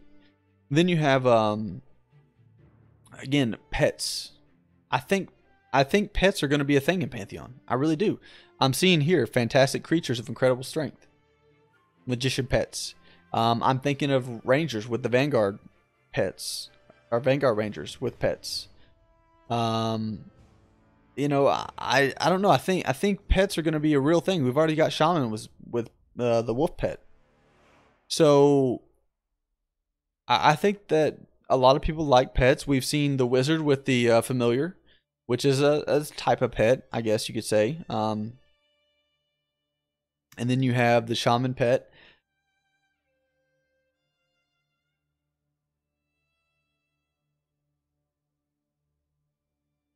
Yeah, and then so again, I mean, I'm looking at right now potentially if I'm thinking of EQ from what I remember, if I'm thinking of Vanguard from just the little that I read. So let's think of it EQ wise. EQ, you had a Shadow Knight which could have a skeleton pet. So Dire Lord, maybe Dire Lords can have pets. Um, Rangers couldn't have pets. That I remember not at first. They might have had them later on, but not at first. Um, but in Vanguard, Rangers did have pets very early on. So potentially you have Rangers that could have pets. Summoners, magicians. Again, I put a close comparison there. I would say that they're gonna have pets. It reads right here that they will have creatures of incredible strength. They're gonna have pets. Then you have a shaman, which I already know has a pet. Enchanters had pets in EQ.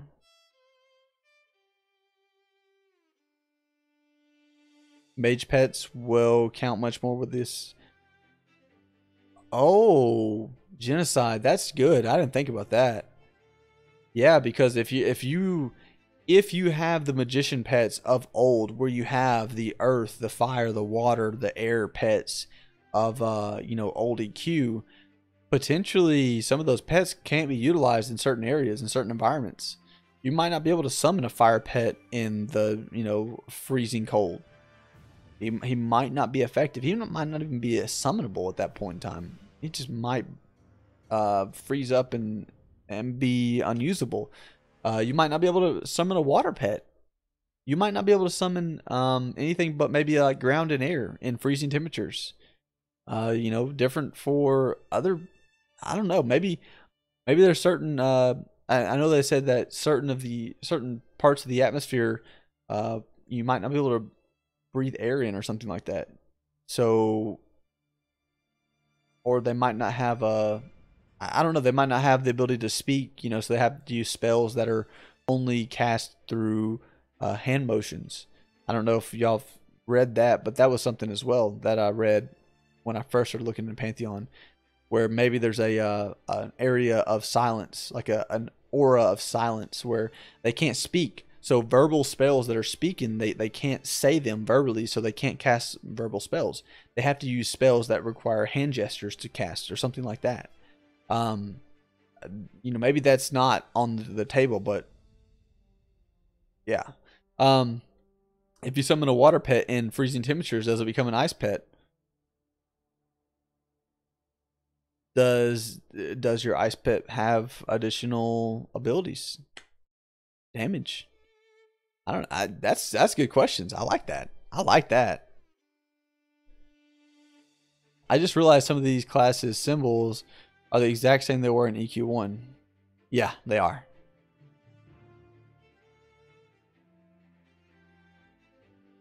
No, that's really cool, Dark. I like that thought. I mean, so if I have the ability to summon a water pet in a frozen environment and it becomes, say, an ice pet, does that ice pet then have different abilities? Does it have additional abilities? Or is it seen as a negative? Is it seen that the water, being not as fluid anymore, has less abilities? It does less damage output? I don't know. There's a lot of possibilities there. Because climate and weather are so in tune with Pantheon and such a huge factor in the game, I would not be surprised to see something like that. That's really neat. I like that thought. And here's another thought too.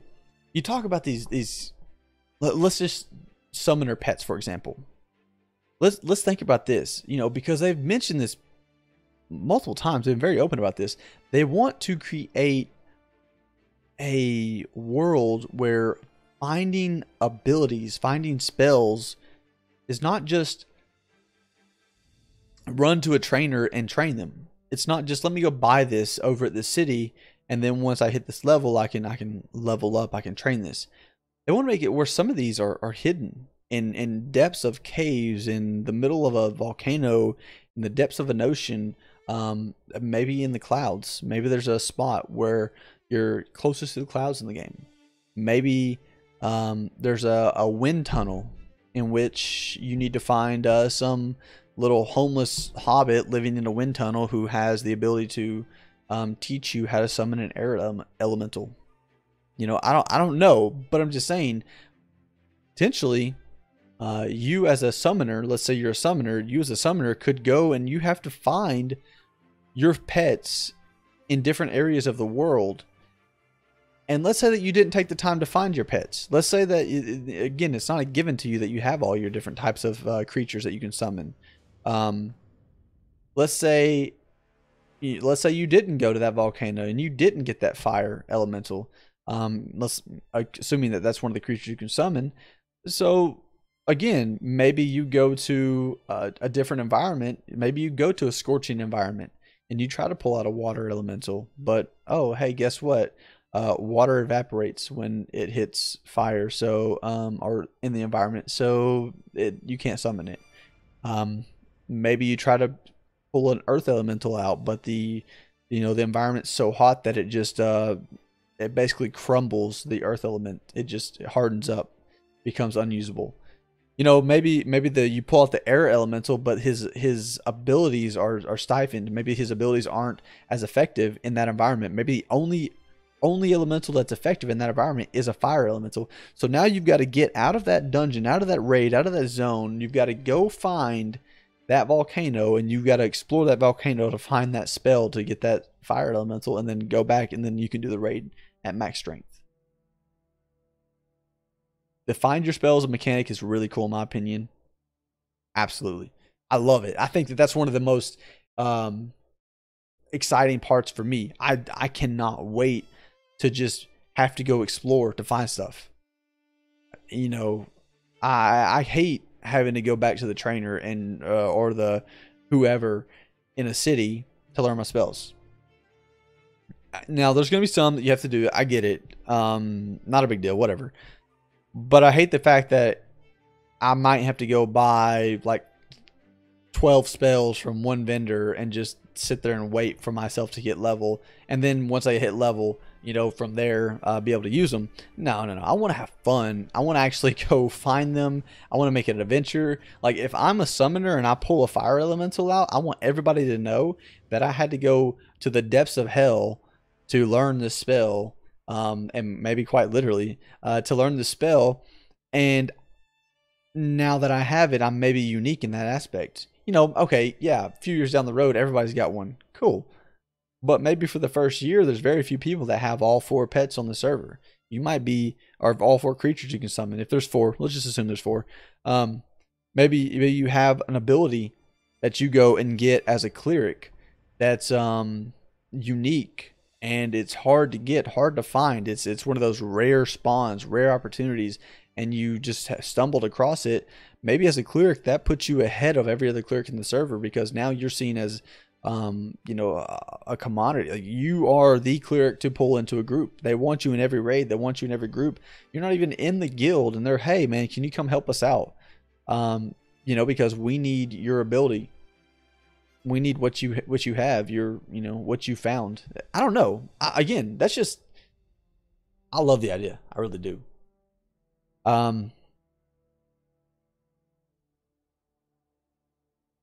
Oh. Hey Kay, what's up, man? Yeah, no games tonight. We're just talking Pantheon. Dark, I like that idea. I like the idea that they could add spells or skills or recipes for crafting or anything in the game and not tell you. And then maybe somebody just stumble across it. Oh, isn't that neat? Wouldn't it be neat? I mean, that's the type of stuff that I think is just, I don't know. I get really excited about that stuff. Again, that's the type of stuff that I'm really excited about, because if I'm thinking about, what do you have? Let's see here.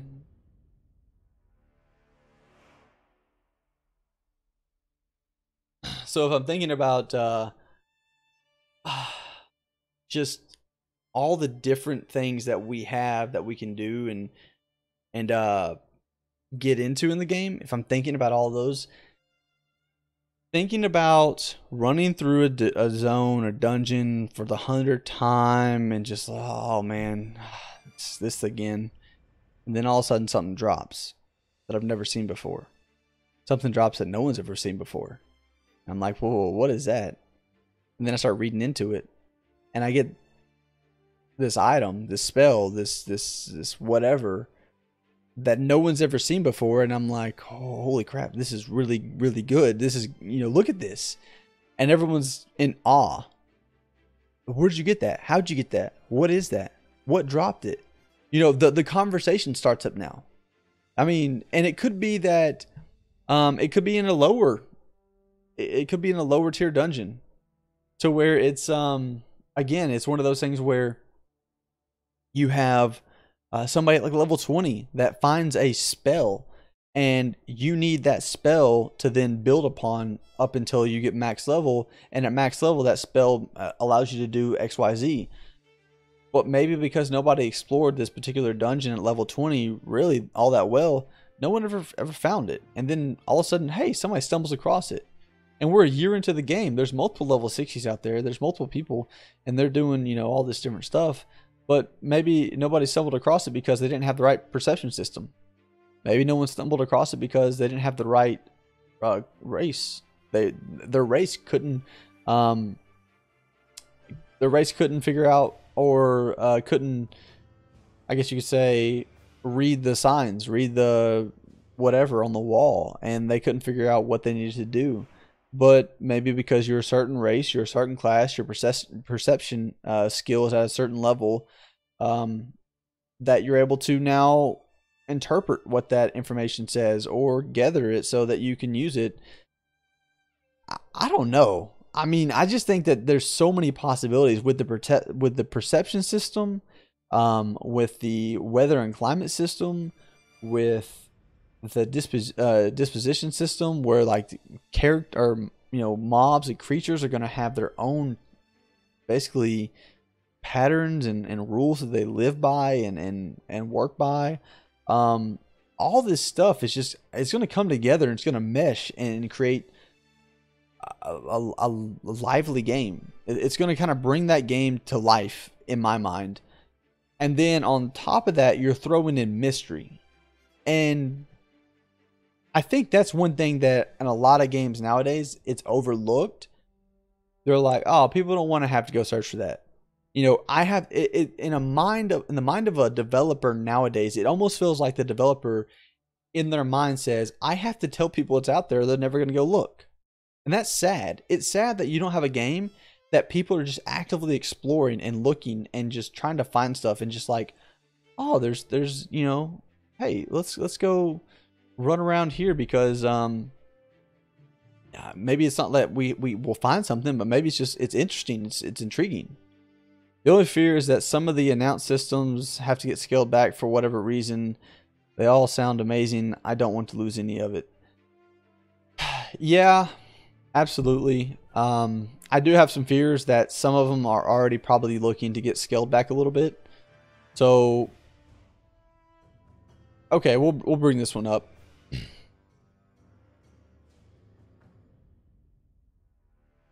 You know, I've got faith. I think they can pull out a lot of it, but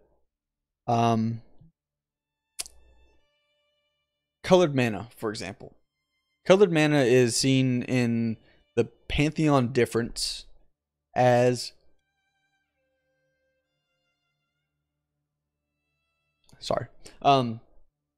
Pantheon mana is seen as, or colored mana is seen as a as one of the Pantheon differences on the website. It's something that's not been talked about since the, was it March stream of 2015? 2016. I believe it was in March of 2016. They showed off a little bit of the colored mana system and how it would work. And at first, when they showed it off like a they basically put a gem or a relic in the character slot, and let's say like that relic was a red relic, so it built up red mana. And if you're in a certain area, that relic would absorb the atmosphere around you and build up that red mana based off the colored relic you had. Let's say you're in an area that has a lot of blue energy or aura in the atmosphere. You put a blue relic on and it would pull blue mana. And they had a lot of ideas with this of, you know, you could pull different mana types. Maybe a cleric utilized white and gray mana, and maybe you went and you absorbed white and gray mana, and then you were able to combine those white and black. So let's say that you had like I think one of the examples was, let's say you were able to absorb white mana from a certain area, and then you were able to absorb black mana from another area. And then you were able to combine those two to a gray mana. And that gray mana is what you had to use for certain spells. You know, but again, you would have to go find a way to build that mana up in different areas, different atmospheres, before it would work. I think I talked about this a little bit, but colored mana is something that I've kept an eye on. I've really been looking out for, because it's one of those ones where, to me, very complex, a lot of possibilities with it, but I feel like it's going to be difficult to implement correctly. I feel like it's going to be something that would be very, very difficult to get right and to make useful. You know, you don't want to have something that isn't useful. So again, I'm not sure. I don't know if they're going to have colored mana anymore. I know they mentioned it before, but I'm not sure. But I will say, if they do, awesome. Sounds great.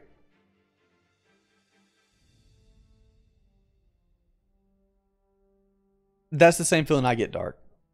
The colored mana system, when they first came out with it, they were really pushing it. They were really advertising it. It really, they made it a highlight of what they were looking to do within Pantheon, but they really haven't talked about it since. And I'm not saying it's a bad thing, because they may have shifted that direction a little bit. So they're kind of waiting until they finalize it to come out and say, look, we had to adjust the way we were thinking it, because it really just didn't make sense.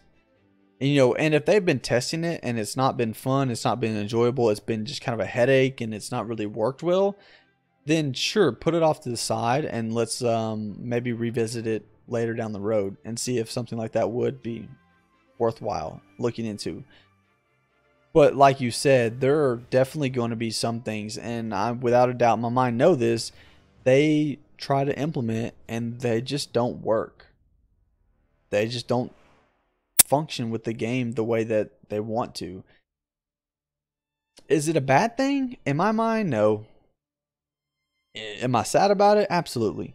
Because I'm just like you. I think that they have so many good ideas. There's so much that they want to do in the game and Pantheon. There's so much they want to bring for us to be able to do, that, you know, it's, if we're missing out on one or two of those, you know, so be it.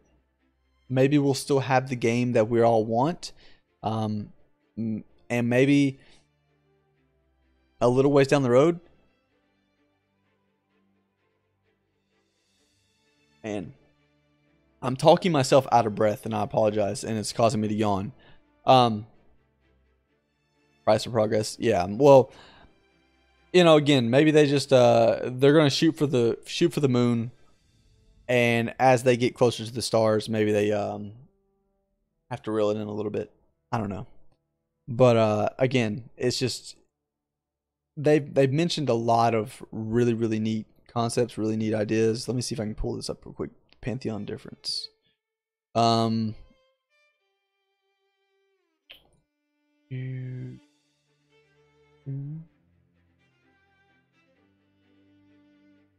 right. So, and this is again one of the things we look at the Pantheon difference. Okay, yeah. So this is just, all right. That's just the general atmosphere and climate system. The atmosphere and climate system, I think the atmosphere and climate system, regardless of what happens to everything else, I think this one is a guaranteed. Now, maybe not a guaranteed of what they thought originally, but this is a guaranteed as far as what they're doing with PvE, the world, all of this, the clouds being procedurally generated, able to show climate, able to show weather. I think that the climate atmosphere system is guaranteed in this game. It's a big part of what they're doing, what they're driving for. I think they're putting a lot of things in place to make this work and make it work well. Small tornadoes can even travel through a region. Bring it. Bring it. I would, man, if I'm sitting there and I see a tornado coming over the plains at me, dude, I'm just gonna take screenshots. I'm not even gonna move. Just gonna remove my camera from the stream, remove all the additional stuff, and just first person it and just sit there and watch the tornado come at me and enjoy it the whole way. What video card will I be running for Pantheon? It's actually funny. I was talking to my friend the other day about this. So right now I'm running a 1060. And in spring of 2019, assuming the game will not be released by this point in time, which I think it's a pretty good assumption. Spring of 2019, I'm going to be upgrading my PC. So here in 10 days, as of 20 minutes from now, 30 minutes from now. Yeah, 30 minutes from now. So 10 days and 30 minutes from now, I will be ordering my new desk and 2 new monitors and my new mount. So I'll have my new monitors, new desk. That'll be good. I have a keyboard, I have a mouse, the microphone. I'm going to work on getting the microphone updated. Basically, I'm going to be getting an amplifier to use my XLR cables and setting this up more stream friendly. Hopefully it'll sound better and things like that. So we'll work on kind of getting the stream up to date. The last thing I'm going to do in all this, the entire list of things that I need to update, is going to be the actual PC. I expect by 2019 in spring, I'm going to be looking to drop, I don't want to say a lot of money, but for me, a lot of money into a PC. So for me, a lot of money into a PC is only looking at, well, I say only, but it's looking at like 1.5 to 2 grand. So if I'm dropping 2 grand into a PC, we'll say in 2019, I'm hoping that I can get a 1080 Ti or better, depending on what's in the market at that time. So if I can pull like a 1080 Ti into my PC and then again upgrade everything else and have kind of a built up from the ground up gaming machine for $2,000 in 2019, I would expect that that's probably going to run Pantheon at max settings and look beautiful. For my 1060 that I'm going to be using during testing, I expect that it's going to be able to run Pantheon just fine because I'm not going to be streaming. So I'm going to be using the 1060, but I'm not going to be streaming, of course, with NDA and stuff like that. So I expect that Pantheon's probably going to run like a dream on a 1060 from what I've heard. But you got the 1080 Ti. I envy you. I envy you. Dark. Exactly, Dark. But that's why I'm saying I'm really not looking to upgrade anything until 2019 spring. And by then, you know, we'll see what's out. You know, right now we've got so many things hitting the market so quickly. It's like rapid fire out here with, you know, dealers just throwing things out there. So we'll see. The 1080 Ti might be just outdated by then, and I might have to go with something else. But again, it's all about the price range. So we'll have to see what happens then. Let's see, what do we got here? Oh yeah, so it's talking about the climate system, powerful spells and abilities, living codex. So it's just talking about the spell book more or less. Again though, abilities found not at a local trainer, but from a wise sage hiding in the depths of a dungeon or on top of a remote tower. Love it, love it. I want this and all of that and more for the living codex and spells and abilities. I love the idea of having to go find stuff out in the wilderness or wild or whatever. Dynamic PC encounters. This is the disposition system.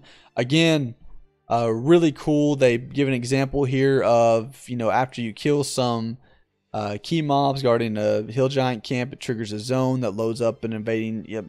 Basically, they're saying that in the game they might put in events. So, you know, again, this right here.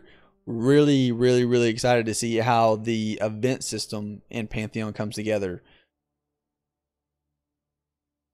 I mean, there's a lot of possibilities. There's a lot of directions you can go with that. Colored mana and the I always want to say, how do you say this?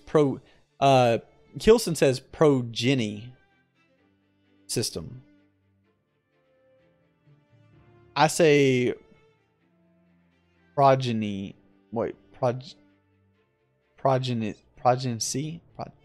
I don't know. Progeny.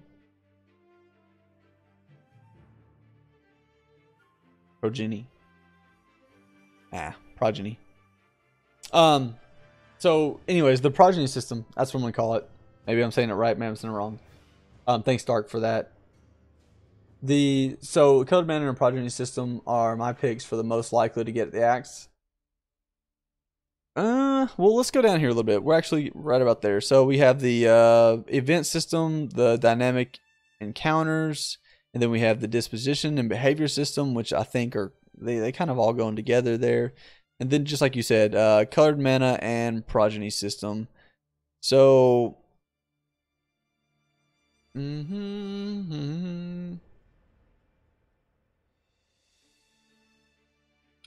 colored mana, I think I can see them dialing back or getting rid of colored mana as a start.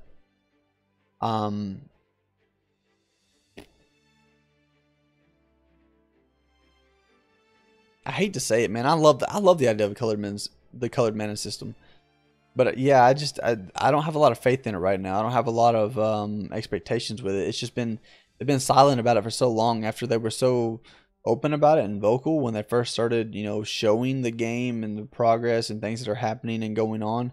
They just kind of went dark on it, and for me, that's a sign that they're kind of probably looking to let it die a little bit, and that's fine. I get it. It didn't work out, and they don't want to tell people that yet. Especially in my mind, you especially don't want to tell people that one of your key differences up here, that one of the things that you're putting like as a staple of what makes your game different from the other ones, if this is getting the axe or if this is getting removed or tweaked or changed and from what they originally thought it was going to be, you don't want to tell people before you even get into pre-alpha that you're getting rid of stuff already, because you would much rather them get in there and just start playing the game and enjoying it, or at least testing it, and then maybe kind of slowly break the news of, hey, we got to the colored mana and it just didn't work out, so we're just going to keep moving forward with testing, and if we can find a way to implement colored mana in a way that makes sense and is useful or viable, then we'll do that. So again, if they got rid of it, or if they're going to axe it, or if they're going to maybe try to revisit it later down the road, I would think that in my mind it's smart not to bring that out and put it out in front of everybody. So yeah, I would hate to see it gone. I really would. I think that the idea of it is awesome. It really sounds neat. But at the same time, it sounds very complicated. It sounds very complex. It sounds like it'll require a lot of fine tuning. It'll potentially add a complexity level to the game that maybe they're just not. Maybe they just don't think that it's worth. Because one of the things too is they mentioned. So here's where the conversation has led me to figure out what I figured out. So you have the March stream in 2016 where they mentioned the colored mana system. They show them equipping a relic, and that relic was able to then absorb some of the red mana around the area, and then from that red mana they were able to use abilities that utilize red mana, and it gave them increased ability damage, or it gave them maybe even ability that they weren't able to use until they had the red mana, but they were able to use red mana. So here's the thing with that though, the red mana was not permanent. It did not last very long. When they used red mana, like every time I think he used a spell, it would basically like take some of that red mana away. It was now gone. Okay, that's fine. If it's just a bonus, if it's just additional, if it's just like an additional mana color that you can use, that's perfect. That's fine, because it's just going to maybe add damage to your ability. So in that area, if you're using that red relic, you gather that red relic, you gather that red mana, and then you like maybe take it to another zone because you need additional damage for a certain fight. That could be interesting. I mean, maybe you take the relic off, put it in your bag. Now you've got a relic that's full of red mana. So when you equip it, you then can increase your damage output. Again, it's not going to last forever. Maybe you have to put a couple red relics in your bag for the next fight. But then again, when you run out of that when you wipe once or twice, or you get halfway through the raid or dungeon, you might have to go back and fill your relics up at a certain area where red mana is gathered, and then come back to the fight so that you have that additional damage to get through the rest of the raid or something. That could be kind of taxing. That could be kind of I don't say annoying, but that's a lot of work, you know. And then on top of that, they mentioned that you could potentially have like a cleric with white mana and a cleric with black mana, and you need both types of mana to then combine for a gray mana, and that gray mana allows you to use certain abilities for a certain type of cleric, you know. So that just even gets more confusing, because now I may have to go to an area over here to gather white mana, an area over here to gather black mana, and then I have to combine them, but it's not permanent. So I have to watch the spells that I'm using, or I have to gather a lot of it in mass quantities or something like that. I just don't know. Yeah, so it's interesting. If that's the case, I wonder if we'll be able to have mana traders. Oh, that's really neat. I didn't think about that. That's a possibility, maybe. Yeah. Maybe you're the guy that just goes and you fill up 100 things of red mana, and you run over to an area and then you go sell it. I don't know. You know, that's a really neat idea. Okay, so I think in the stream, the relic, it didn't save the mana inside the relic. That's just an idea, a thought of mine. But if Pantheon wants to take that thought and run with it, you know where it came from. But in the stream, they used the red relic, but the mana gathered like so at the top left-hand corner of their screen, where their character information was, to the right of the mana and health, there was a little bitty red line that showed red mana, and it was just kind of a first impression, first UI pass at it. It really wasn't a lot done to it, but it was just kind of like a first attempt. But it filled up kind of like just filled up a little red bar, and then as they used red mana, that bar would shrink to show that they were removing red mana. However, again, if you were trying to take those abilities from one area to another area to help you with certain fights and things like that, you know, I don't know. You might not be able to do that. Again, there's a lot of what ifs with the colored mana. There's a lot of possibilities with them, but there's a lot of we don't knows, and there's a lot of what ifs. I mean, what if would this happen? What if that happened? I don't know.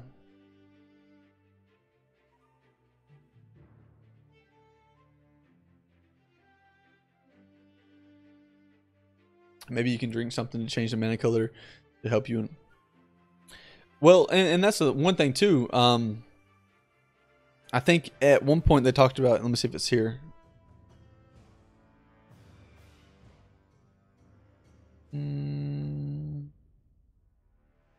No, it's not here. It's actually part of the Living Codex, if I'm not mistaken.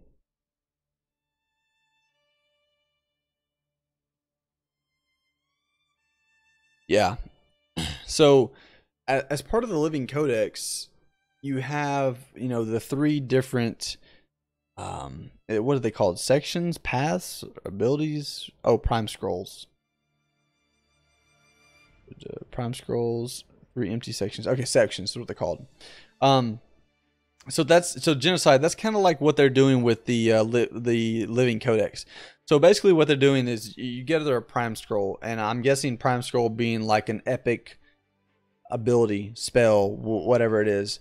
So let's say you gather a Prime Scroll, and then underneath that Prime Scroll, you're able to more or less pick a few different abilities. Now, again, here is where this gets interesting. This one amplifies the modifiers of mana climates back to colored mana. This seal right here is dependent on colored mana, something we haven't heard a lot about, something which I'm fearful is getting hacked. If the colored mana goes away, how does this seal of amplification work? Because it looks to me like it's solely dependent on the colored mana. The primary scrolls mana color, meaning that they need to have some, in some way, shape, or form, unless they say, yeah, it's not really the colored mana we're talking about here. It's just the mana. So basically, they're saying Seal of Amplification is going to amplify your abilities. Resilience is going to lessen the negative effects to your abilities in certain environments. So this is going to increase the modifiers. So let's say that a cleric gets in an area where it's full of light and holy presence. Maybe that presence, maybe that aura isn't so much a mana color anymore. It's just a presence and aura that you, because you're in that climate, have increased healing spells. Maybe the Seal of Amplification will increase that without using colored mana. I'm thinking of an alternative if colored mana isn't in the mix anymore. Maybe if you're a cleric and you're in a dark, deep cave or trench or whatever, and you're, I don't know, maybe you're in hell, for example. Maybe your heals use light, and maybe they don't work nearly as well because of the darkness. The aura of darkness that's down there. Maybe you need Brand of Resilience, for your Prime Scroll to help reduce that negative effect so that you can heal to certain degrees. And then again, you have the Signet of Synergy. Then potentially, you have certain abilities that we're going to line up with, other classes. Maybe as a healer, as a cleric, I have a heal that, I'll put a blessing on someone, and then if someone else comes by and does another ability to that, maybe it'll increase that blessing. I don't know. I don't even know how that would work for a healer or for a buff. Really, the Signet of Synergy, I'm not sure how that's going to work for healers or support classes. I'd be interested to see how that comes together.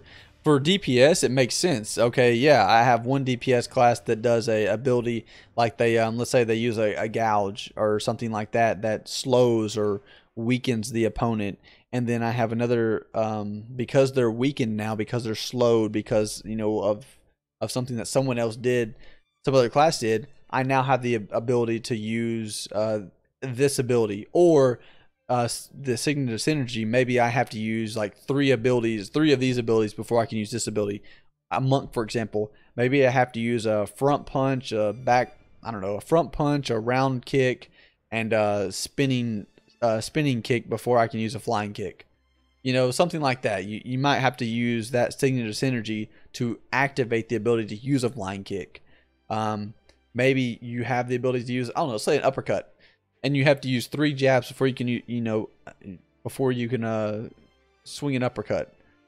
That type of thing is, again, I don't know how that's going to come together. I don't know how it's going to work, but the Signet, to me, is really neat. It's something that I can't figure out how they're going to do. I've heard of other people explain it a little bit, but again, in Pantheon and how things are happening, how the fights are going to break out, like from what I've seen on the streams, they seem pretty slow pace, not in a bad way, but in a way that you might be able to line up some different abilities with different classes pretty consistently to make this work, make this viable. I don't know. I really don't. So I'm curious to see how this is going to come together. But again, these two right here, utilizing colored mana. Again, one thing that we think might be canceled is colored mana. So I'm not sure. I'm really not sure what the deal is with colored mana. I'm not sure if it's going to be in or it's going to be out. But I will say it's a really neat idea. Regardless, I don't expect to hear anything about it until we get farther into testing. And when that question comes up, I expect it to be from testers. And it's probably going to be under the NDA what we hear about it until we get closer to release. And then once we hit release, I'm sure that they're going to have an updated website with all the updated information, with everything that's been removed and not removed and yada, yada, yada. I'm sure that's all going to come out later, but not anytime soon. And then for the Progeny system, retiring a higher level character, again, you might see that as something that's going to be removed as well. I don't know. I don't really see that one being removed. I see that one staying. I think that I think they really have high hopes for this. I don't know how it's going to work exactly. And I think there's a few ways that they might be able to make this work. I'll give you, so I think I'm going to probably wrap it up with this one, guys. I'm going to try to wrap it up here in the next 20 minutes. Because I don't want to go past 1. I don't want to, I try to keep these under 3 hours. I know that's a long time, but for me, I think I could talk about this game for a week. But I'm going to wrap it up with this one for the Progeny system. So, for me, I do have some ideas about it, and I do think that there are some ways that they could make this work.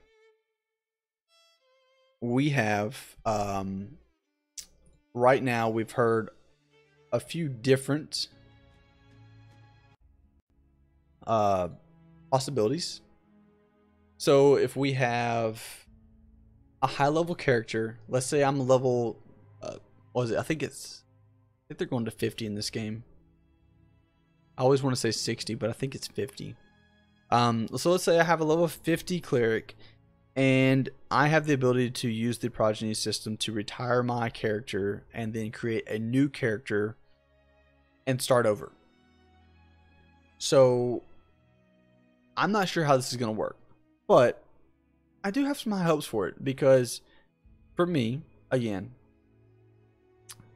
if I have the ability, if I can think this through, if I have the ability to retire my max level character and create a new character, if that new character is able to bring over a lot of what I've learned in the past, from all the hard work and dedication I put into that main character, if I'm able to bring over a lot of that, meaning items and gear, I don't want to lose that.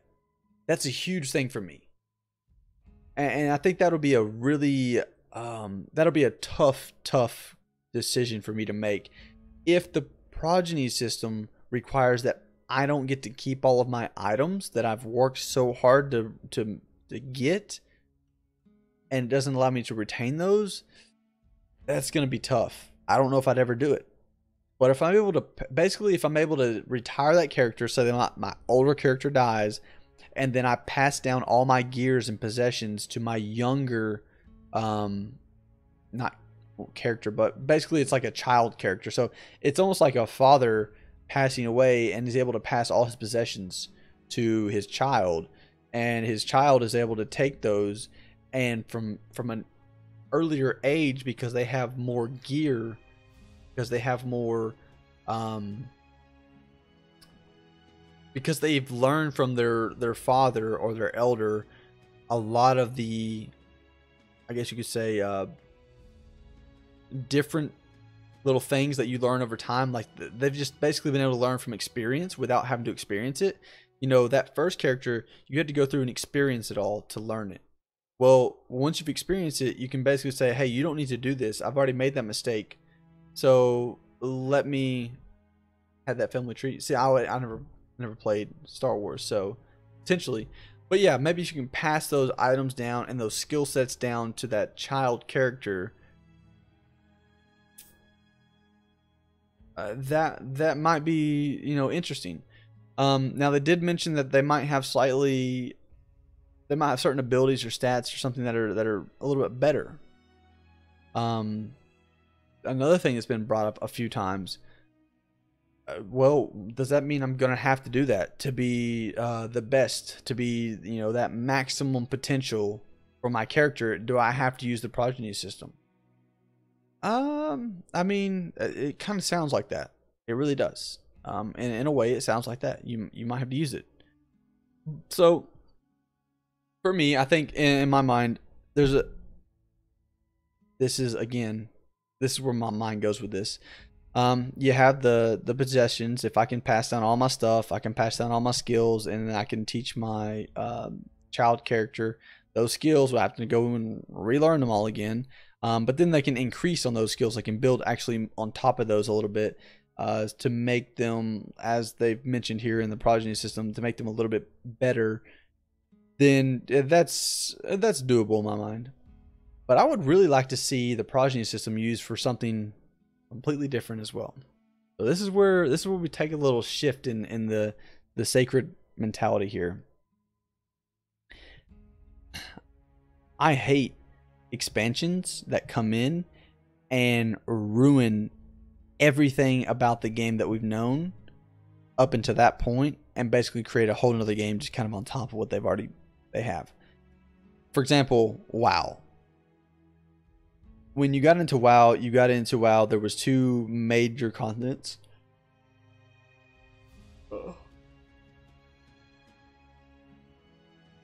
That one caught me off guard. Sorry. I apologize, guys. It's like I'm talking and I forget to breathe, and I don't know why.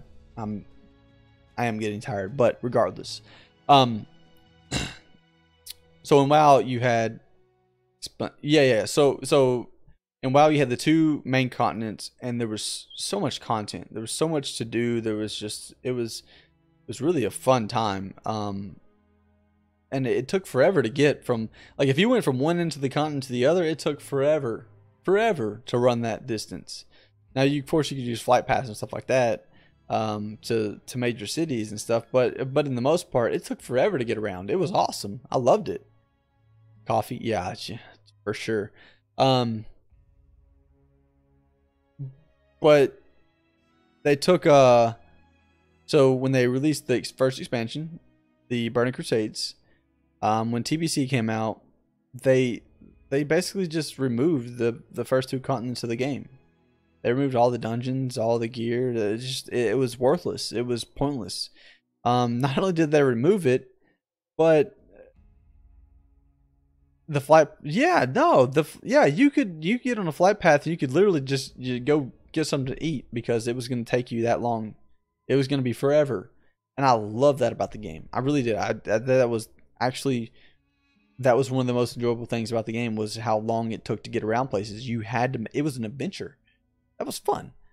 But I hated when the Burning Crusade came out. At first, I loved it because, hey, it was new.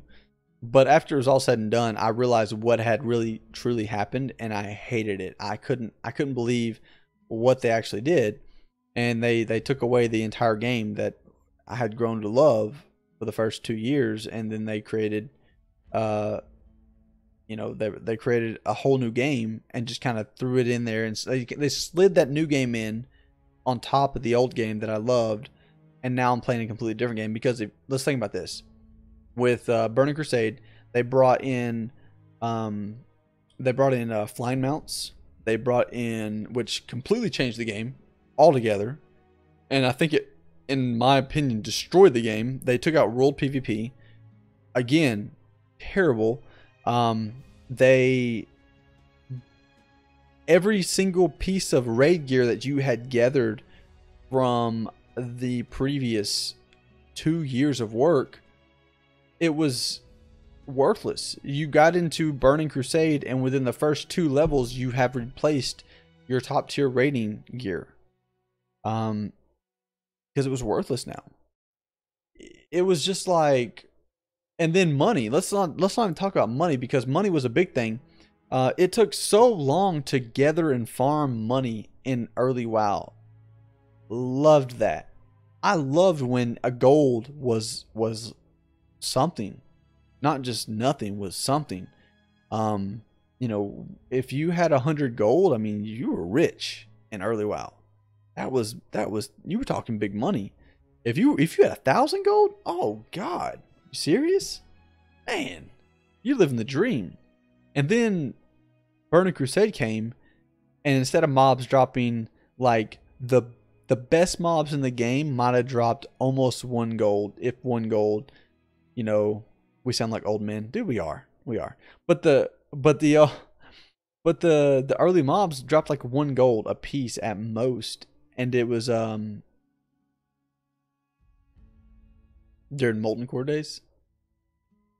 Well, I know, but in Dark, it's very possible, and a lot of people had a lot of money. But I'm saying for the average, common Joe Schmo here, who just messed around with the game and didn't do anything productive. Having 100 gold meant okay, for example, let's think about the mounts. When you first got a mount in early WoW, what was the mount cost? It was like it was like 500 gold, 600 gold or something like that. I think.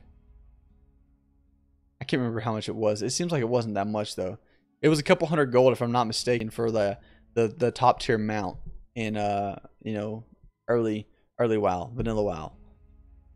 And I remember like when I got to level 60 and I was able to get it, early mount cost 0 if you're a paladin or warlock. Ah, all right. We ain't trying to talk about no paladin or warlock. So I remember, you know, it was a couple hundred gold for the early mounts, and I remember having to farm for that. And for me, it took, you know, a few days to farm that up, but I had to work for it just to get the mount because I didn't have the money, I didn't have the gold, and then I got just enough gold to get it. I bought it, and then I had to go farm up more so I could buy food and water, you know, stuff like that. It was just you had to work to get what you wanted and stuff of that nature. So, that was neat. That was really kind of part of the game. What made it feel alive and nice to play. But TBC came around, and then all of a sudden, every single creature in the game dropped 5 gold apiece. You went from the hardest creatures to farm in the game dropping like 1 gold to an average, you know, creature that or mob or whatever that was just randomly running around dropping 5 gold. And then, you know, towards level 70, you're talking some of those things were dropping like, well, I don't know, it was like 20 gold, it seemed like, a mob, and you were just farming them. You're just knocking them down left and right, just boop, gold, gold, gold. I mean, it was insane. You were pulling like 10 times as much income in without even trying.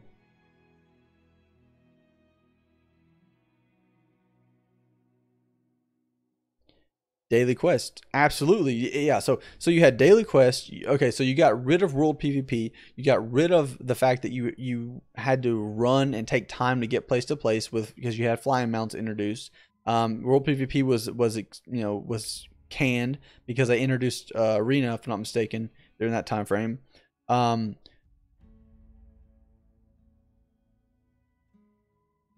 It was like Blizzard was planning out your playtime for you. Absolutely. Well, they had to put daily quests in there, and the reason they had to put daily quests in there is because they didn't have any content. They had no additional content.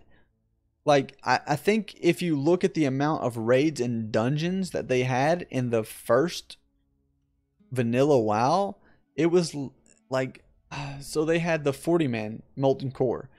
Okay, the 40-man Molten Core raid was, in my mind, one of the most challenging raids. This is like early WoW, of course, but one of the most challenging raids to get 40 individuals there coordinated and organized and doing what they need to do. I remember wiping at the door to the freaking Molten Giants for like 3 days because those things, they weren't easy, and those were just common run-of-the-mill mobs, but it was just, it made you realize you were in a raid. You were in an actual raid. Man, I'm telling you, like old school MC, there were times you were, I mean, killing trash in old school in 40-man MC, killing the trash mobs was like fighting a raid boss. Was like fighting a harder than raid boss now in WoW. There's not a raid mob in WoW that's as hard as that Molten Giant was at the door.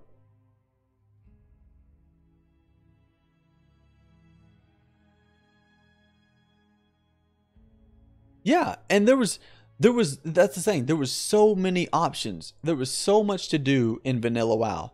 Like I said, you could just go out into the world and just fight randomly. You could go have a battle at the crossroads with 100 people, and it was a blast. I remember to this day.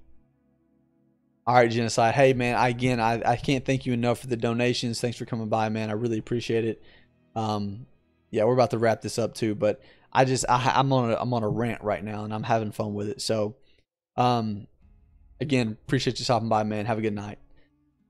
But that old school 40-man, raid, it was man, you have memories of that. And then the world PvP, I still to this day remember a guy named Peacemaker. He was a human paladin coming to Crossroads, and he had a guild, and he would lead like 40, 50, 60 individuals there on a weekly basis to raid Crossroads, and they would basically just sit out there at Crossroads killing guards until people showed up to help defend it, and then they would have this just open world PvP battle to the death.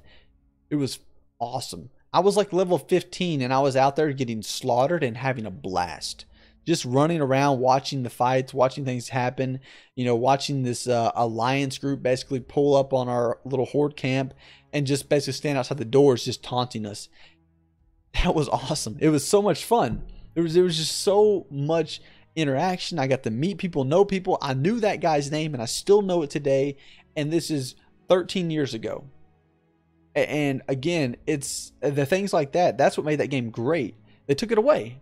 They got rid of it. They put daily quest in because they had no additional content. They had nothing else you could work for. I remember in Vanilla WoW, I remember going and buying a level like 2 polearm or sword or something like that with the fastest attack speed I could and the lowest damage I could, and I would go out and like just beat on a level 10 mob for an hour and a half just to build my skill up with that. And again, it did really low damage, but it hit really fast, and so I would just go out there and just use it to build my skill up. That was like days of work to build those skills up. It was something to do, something to progress towards. And yeah, sure. Oh, people are like, oh yeah, but it was a grind. It was just repetitive. It was boring. Blah blah blah. I'm like, no, that was part of the game. You had to train. You had to work. You had to put the time in to make yourself better, and so that was part of the whole experience. So for me, I look at Pantheon and I'm like, man, please put it into where I have to go and learn a language.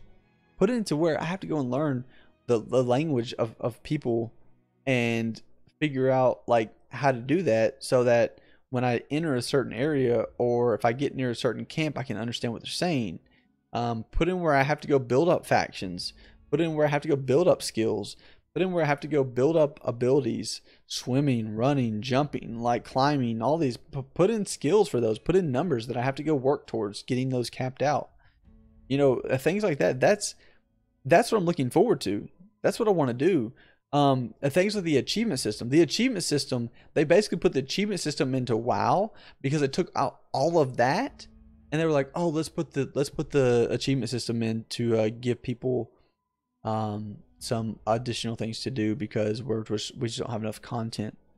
Let's put daily quest in so we can at least occupy their time, so they have to log in every day for an hour and a half to complete their daily quest. Let's just put something in so we occupy their time and keep them busy, because they really don't want you to enjoy the game or have progression in the game. They just want you to do the same thing over and over again and keep paying them money at the end of the month. And that's not what I'm here for. That's not what I'm looking for in a game. I die a happy man if racial languages and no common tongue. Exactly. Yes, please get rid of the common tongue. We don't need it. I'm a dark mirror. I should be speaking aqua woman man whatever. I don't need that. I don't need that nonsense. I don't need to know what the human's saying unless I speak human. Unless I have some skill set to do that with. But okay, so regardless, when it comes back to the progeny system, that's where this all started. That's where I'm kind of getting back to. When I think of the progeny system, I'm going to throw crazy ideas out there, and I did on the forums. I would love to see them get away from increasing level cap in Pantheon. From day one, we start at level 50, we end at level 50. I would love to see them keep it that way. I'd love to see them keep the economy the same, no matter how many expansions they put in. I would love to see them keep the stats the same, more or less. Here's what I would like to see.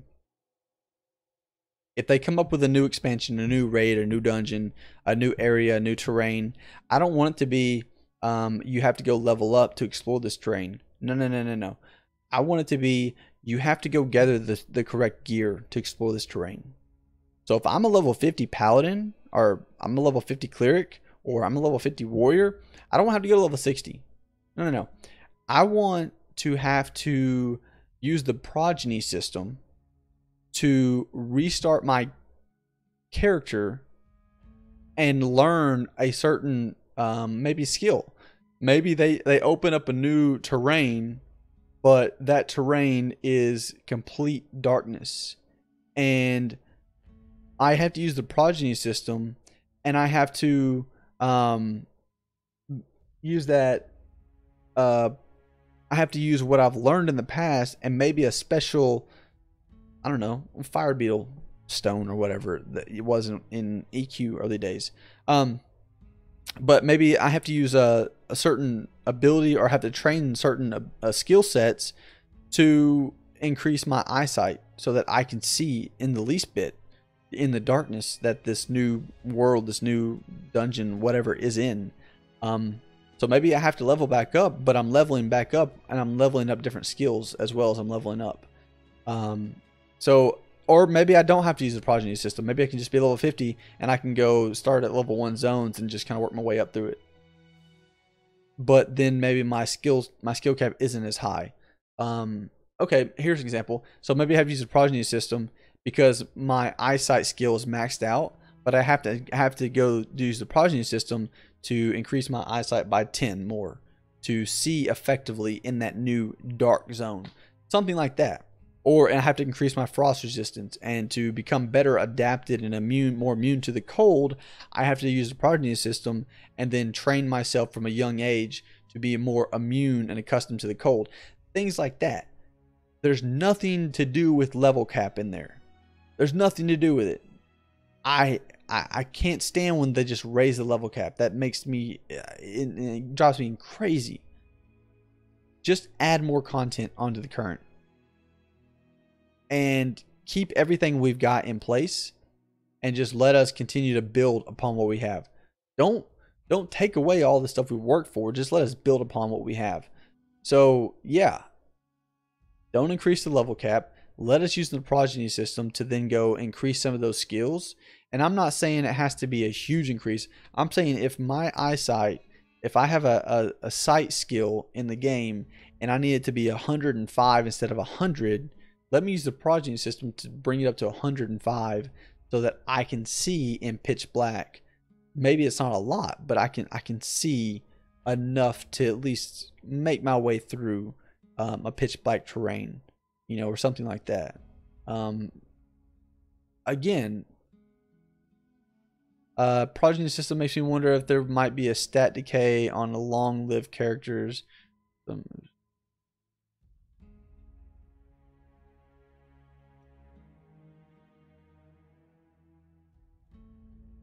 Stat decay. Like, when you say stat decay, like, for example, if I'm thinking this through, stat decay as in I'm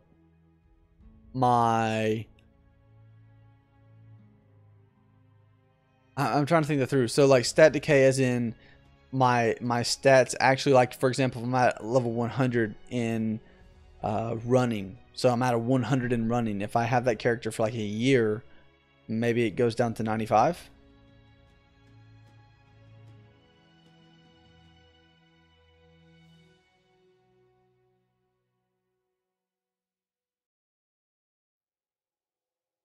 That's a thought I've never thought about.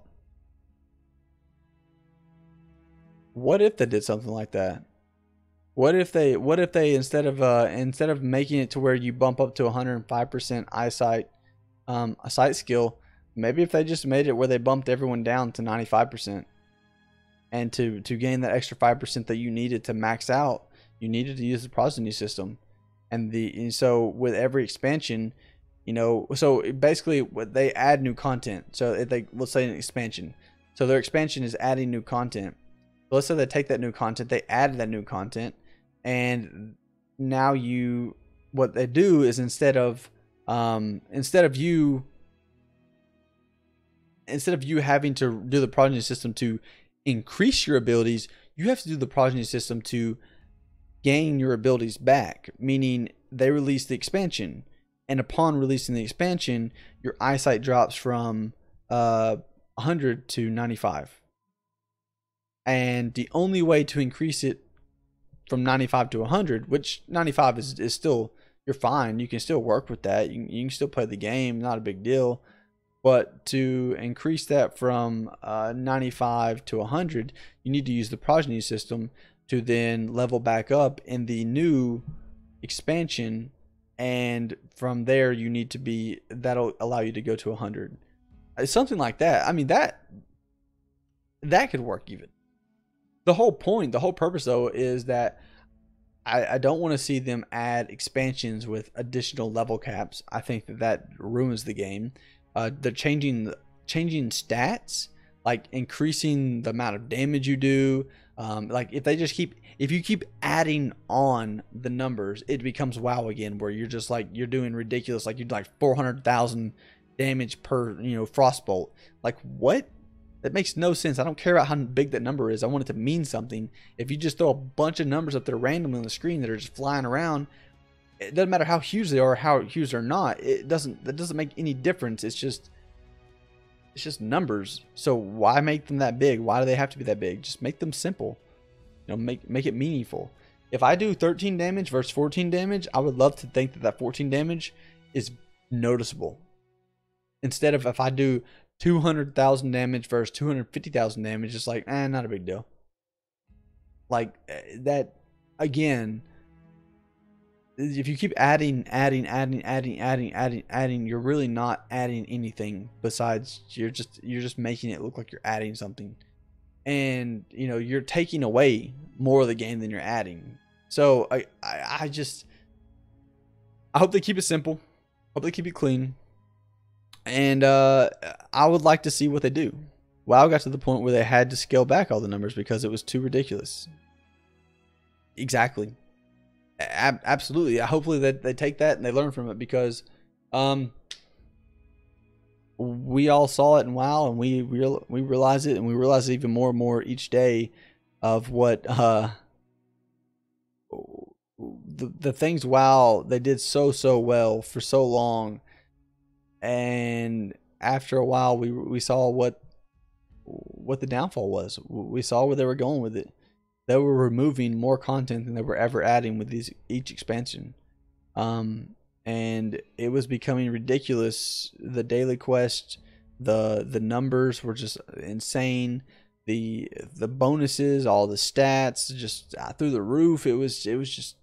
They just threw all these numbers. They just made them all. They made all these huge numbers. They made all these daily quests. They made all this upfront, personal, like real close to, real easy to obtain and grab gear and loot. And they just handed you the game and were just like, "Oh, it's already done for you. All you need to do is just log in and pay us. You don't really have anything to do when you log in, but it looks really pretty and there's a lot of big numbers." So if you could just pay us at the end of the month, that'd be great. Thanks. And again, that's not what people want to do. It's just not exciting, So we'll wrap it up on this, but I think the Progeny system has a lot of potential. I think if they do it right, they can make it something very special, something very neat. But they got to do it right. So we'll end on that note. Dark, I appreciate it. Can't say it enough. I love having you and the other guys come and hang out, talk Pantheon with me. I'm just passionately excited about this game. I can't tell people enough about this game and what the potential is and the possibilities. I love the ideas that VR is presenting to us. I am concerned that I do have concerns about some of the aspects of the game being just too complex and just too big to bring into the gaming industry at this time. I think that they're ambitious, and if they do pull it off, wow, kudos. If they don't, you know, I'm not going to set my expectations too high. I'm going to, like I said, I'm going to take the game for what it is and not what I think it should be. And I'm hoping that everybody else does it too. So oh, absolutely. I love just kind of coming up with some random speculations. So and I really appreciate it. It wouldn't be nearly as fun if you didn't have people to bounce those ideas off of and to really just see where they take you. So, you know, again, I appreciate you stopping by. Let me see if I can log in here.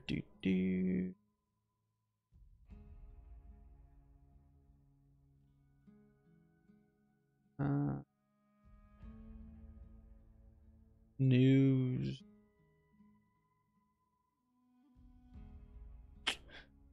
Well, I'll end it on this saying, again, I appreciate your time. Appreciate you stopping by, hanging out.